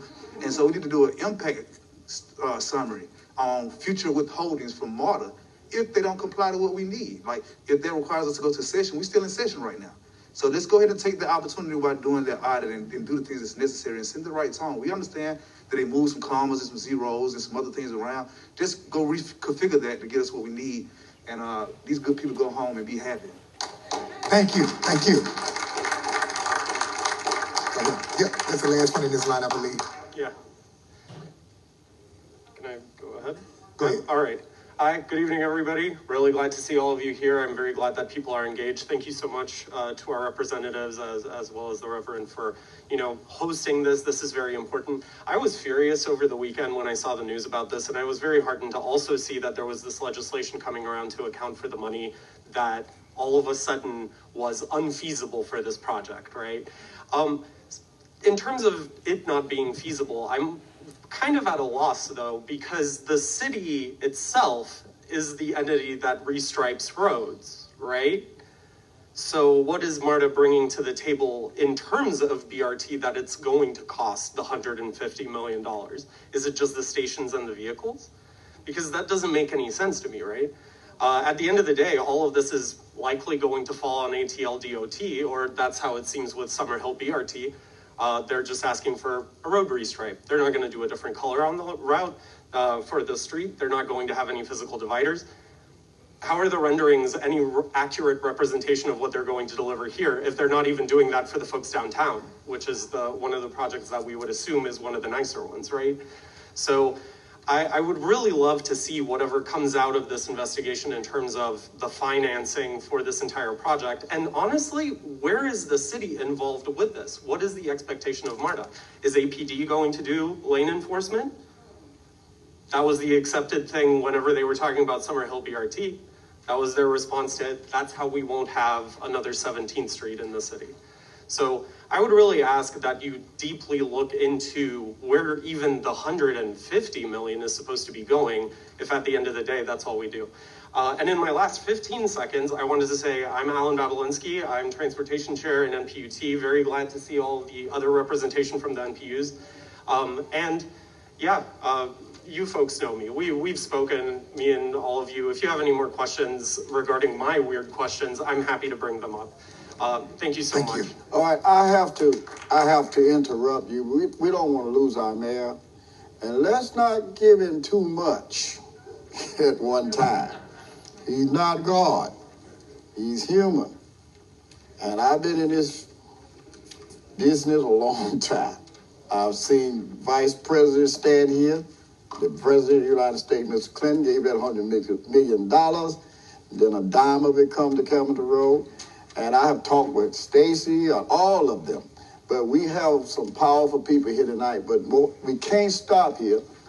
I need us, always had, most mayors came to my office, and the thing they would always tell me, give me 3 things and nothing else.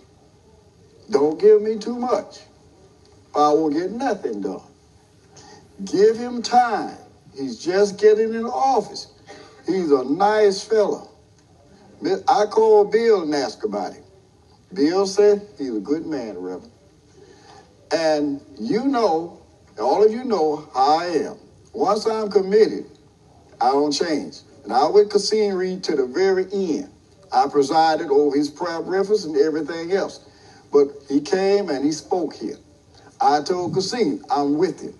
I'm with him every step of the way. Whoever wins, we have to get on board. But don't give him too much.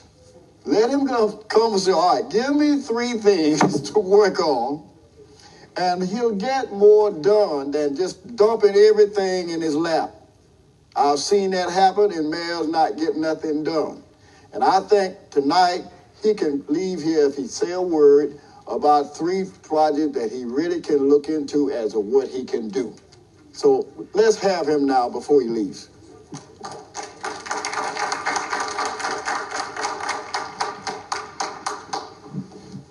Thank you, Reverend Fleming. I appreciate that. And always good to see Mayor Bill Campbell.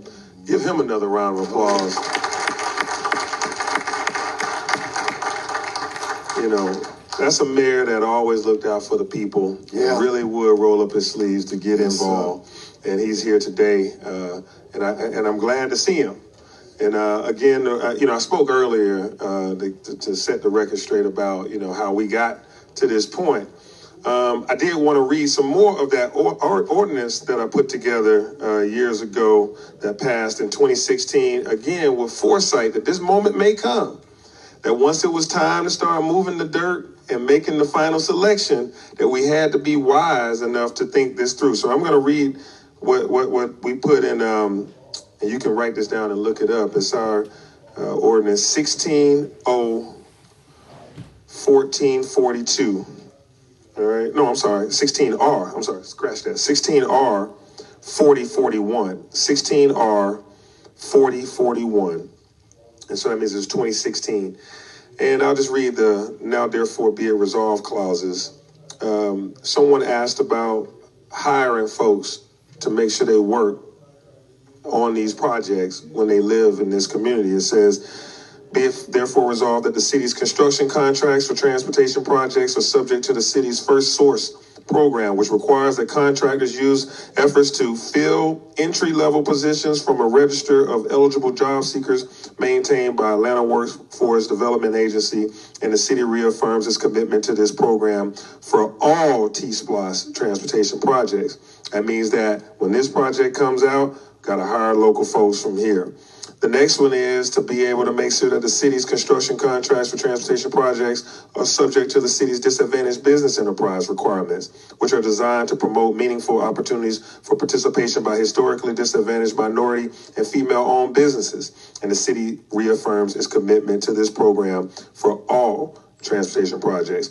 That all MARTA tax projects will be subject to MARTA's policies and programs regarding workforce development and contracting opportunities, which currently include a DBE program goal of 30% disadvantaged businesses in those guidelines. And that the city is committed to partnering with MARTA to coordinate MARTA tax and T-SPLOST transportation project lists and plans so as to ensure a geographically equitable phase-in and implementation of the transportation projects across the city. And that's what we wrote in 2016 to know that when this day came, when we start hiring contractors, when we start picking projects, when we start doing stuff, when we start having contractors and jobs, that this stuff was going to be done equitably. And who co-signed this policy with me is Kwanzaa Hall. Kwanzaa Hall is walking in. He was a council member at the time. Give Congressman Kwanzaa Hall, former council member. Yeah, and he was the second signer. It was he and I that created that policy that said it had to be equitable. So I wanted to just share that because we're not going to come out here and let them get, anybody change what we already wrote. This policy is here. This is what we agreed to, that $317 million is slated for this area. Now we have to decide, are we going to do LRT or BRT? And I heard y'all, a lot of y'all say LRT. And so the deal is, the money's there. This is the money that we, use as our sales tax, and the policy that I wrote along with Kwanzaa signed off on and co-wrote with me is that we're going to have equity. And so that's what we're standing on right now. We're standing on a policy that we created, and we're going to make sure we carry it all the way through. Now, somebody also asked about economic development and that SNS cafeteria, that Campbellton and Delowe, You know how we say Campbellton looks about the same for the last 25 years, 30 years? And we talked about Tim Keene and others came there, Councilmember Overstreet. I'm doing ride-alongs with the council members. As mayor, I'm putting them in the car and we're going around. First stop that Councilmember Overstreet and I went to was we were talking about we need good groceries on the south side. Good grocery stores. We need to make sure we have good grocery stores, a pharmacy, and this is a sign of a healthy community. A healthy community has good quality groceries, fresh vegetables, nourishment, and financial support like a good bank. We don't have any banks. Think about it, you don't even have a bank. Yeah, well, I mean, I'm talking about where you actually need to be able to have these services available to you and that you can actually get to it, and that's where rapid transit would provide.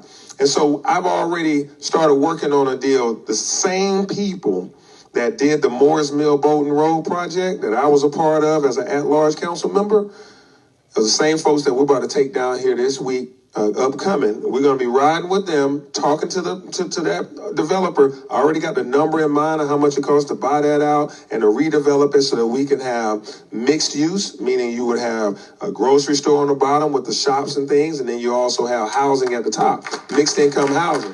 We're starting on a plan. We're looking at it, and we want to push that through. And guess what? Rapid transit helps be able to make a developer want to develop on that corridor.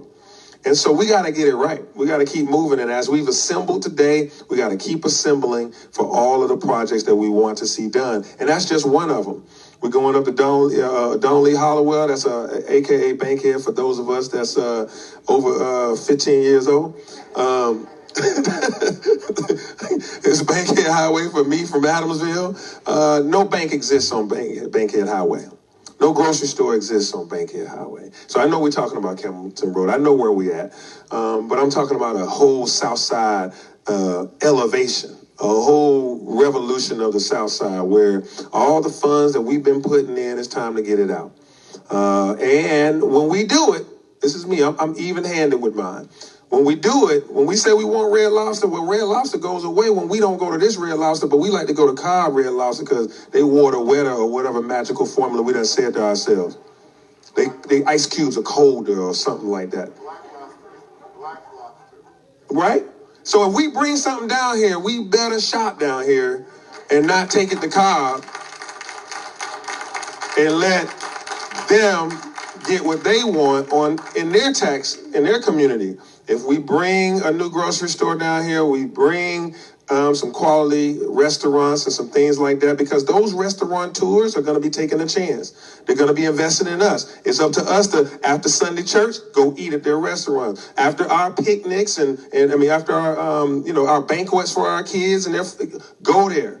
Use those things and stop going everywhere else and forgetting ours, because that's when we start saying our service is a little less than that. Well, because there ain't enough customers to pay the tips to get them to stay there. It's an economic thing. This young lady here has a store in Greenbrier. I'm proud of you for putting a store in Greenbrier at 26 years old. I want you, and you didn't even say the name on the mic real loud. You better, when I put this mic down, I know you in line, sir, but I want her to say the name of your business so that we can support you. That's important. And that's how we do this ecosystem. And so we celebrate people who take these chances. And so when we start doing this, bringing this rail down here, and this, when we do that, it's going to attract businesses. I want us to go out here and support the people that do that, or be the people that do that. Some of you got great business ideas. It's about economic development. I've already put Invest Atlanta on notice. This part of town is where we're going to put some money. Grants, loans, investment. This is what equity is about. Hands down. And we're actually going to have a small office, because Invest Atlanta is downtown. We're coming out. I'm putting little offices, campuses in the south side and one in the west side, so that you don't have to go downtown to be able to talk to somebody about loan potentials and down payment assistance and these kind of things. We are about to decentralize some of this stuff so you can have access to it. And that's important to have here in this area. Last thing I'll say is, Councilmember Overstreet, you deserve a round of applause for putting this together. Councilmember Lewis, and where's Miss Boone? Where did Councilwoman Boone go? She's hiding around here somewhere. Councilmember Boone. This is a Boone production. Yes, Councilmember Boone. All of you all, Boone production. Councilmember Wait. No, I'm getting all of them. I was looking for Boone. Oh, there she is back there. Yeah, Councilmember Boone, Councilmember Waits, Councilmember Bond, and we did have Dozier, and we did have Westmoreland, and now, of course, we got Commissioners Abdurrahman, and we got Commissioner Hall, and we had Rob Pitts. And then we also had Ishay Collins from the school board. Never forget the importance of the Atlanta public school system. As a Mays High Raider, I'm so in love with our school system. Never forget the importance of MARTA for them, for our teachers that get to the school each day. So all of that to say, I stand with y'all, and we're going to keep fighting the good fight to make sure we get everything that we need. Remember, when we put that Beltline plan together, the first thing I did, along with then Councilmember Bottoms, she and I said, we got to get them trained. We got to get this stuff down in Southwest Atlanta, too. And so we said, let's take it all the way down to Greenbrier. And so you, young man, that's about to redevelop Greenbrier. And Marcy, you should definitely tell everybody about the other 4 developments that are coming around Greenbrier. Because everybody don't know. They think, woe is me. We ain't got no. People coming. It's coming. We got new developments coming around Greenbrier. And so we ought to be alert and aware of that. So if you live around here, make sure you stay in your house because, they don't start calling you to start buy your house soon. I want you to stay here and get these good groceries that's about to come this way. Stay here and get these good rapid transit that's coming this way. Stay here and get all these great economic activities. And then when you stay here, I want us to also shop here and take your kid to the At Promise Center or to the Walter and Andrew Young YMCA for your after school programs because they are doing technology training. My Tech Bridge program is there right now, training kids how to code, how to fix iPhones, how to fly drones. We got it on the South Side. Now we got to go support it, but let's do more, and I'll see y'all soon. Thank you so much, Mayor Dickens. One thing you not forget, Mayor. No matter what you bring here, if you don't do something about the crime, everything come here is going to die. So we got to get this crime down. I don't care what you bring here. They're scared to go in the restaurant. So we got to make sure we focus. Oh, I hope you think about that. We're going to really have to stop and let him go. I need to let him get out here now and go to work and take care of business. Now, look, you can watch this the rest of the night. No matter who hacked it, the Zoom, whatever happened, that's another thing we need to watch. We're prepared that this is live streaming. The information is up there. Go to Praise Move, which is on YouTube and Facebook, Mount Carmel Baptist Church, and you can watch this entire meeting tonight. Back to you, Ms. Overstreet. Thank you. Thank you. We have another speaker, and thank you. We'll close it out. But right quick beforehand, the thing that I asked you all to take pictures of to get to send your messages to MARTA, these are board members. Someone asked me, who are they? These are the board members that preside in the Atlanta delegation on the board. And they're the ones that will make these decisions in the board meetings. And that's Rob Mullis, Reggie Snyder, Cinder, and Robbie Ash. And I put those email addresses here. And of course I added Collie Greenwood, who is the CEO. I put his email address there also, so that everyone will know who to contact about what you'd like to see and our investment on Campbellton Road. I promise. Thank you.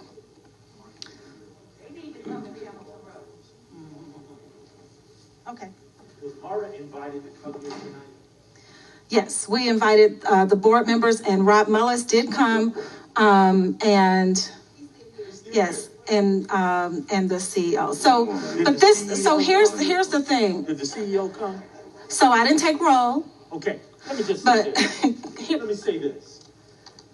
It is the height of disrespect for this council member who represents this neighborhood to invite MARTA, and they ain't even brought a janitor. No. Ron Mullis is here. Yes. But the CEO should have been here. So, but guess what? I wanted this to be about us. So, You're being nicer to me. Okay, I'll take that. Nicer to me. You have been disrespected. Who pays Greenwood's salary? You do. All these folks. Who pay Erica Pine's salary, who's trying to push this through? You do. And it's the height of disrespect. I'm sorry.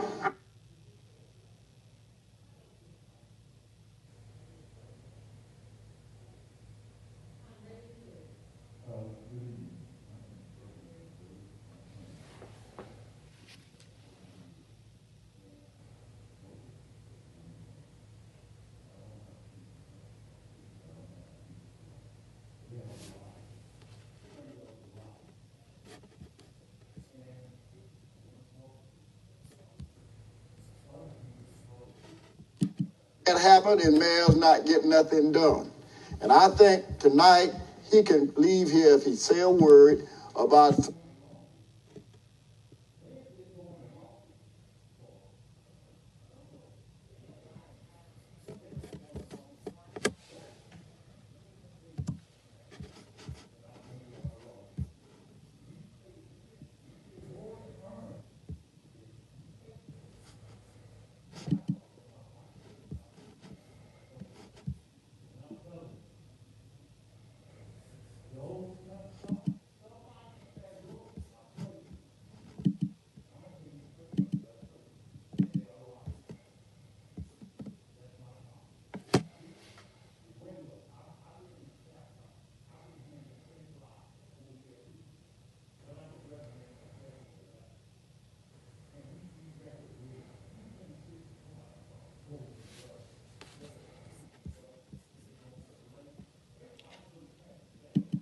anyway.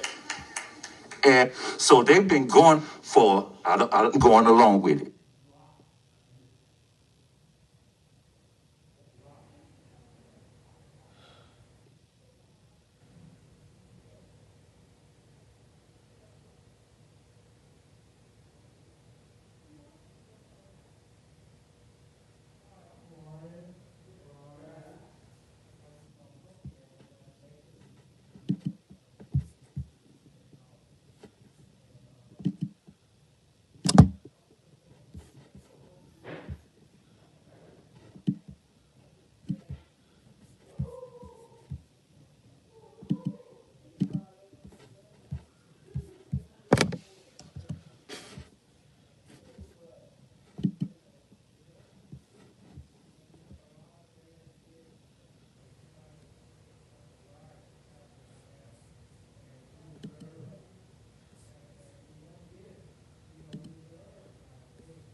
doing your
the whole, know where the gaps are, and we knows what.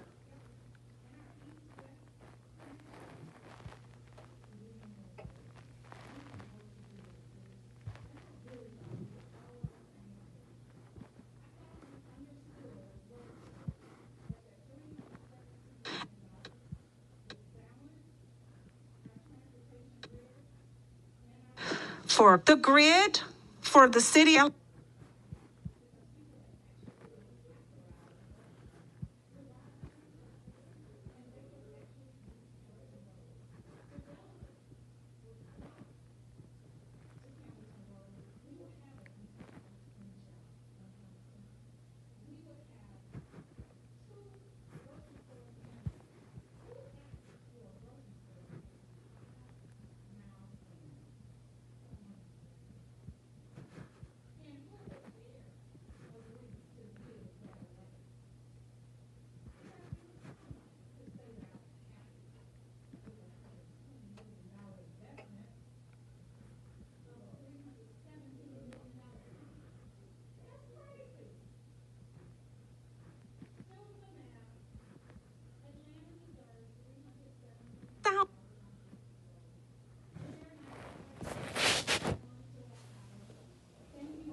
And it's an ice cream shop on Campbellton. Miles Band. One sound.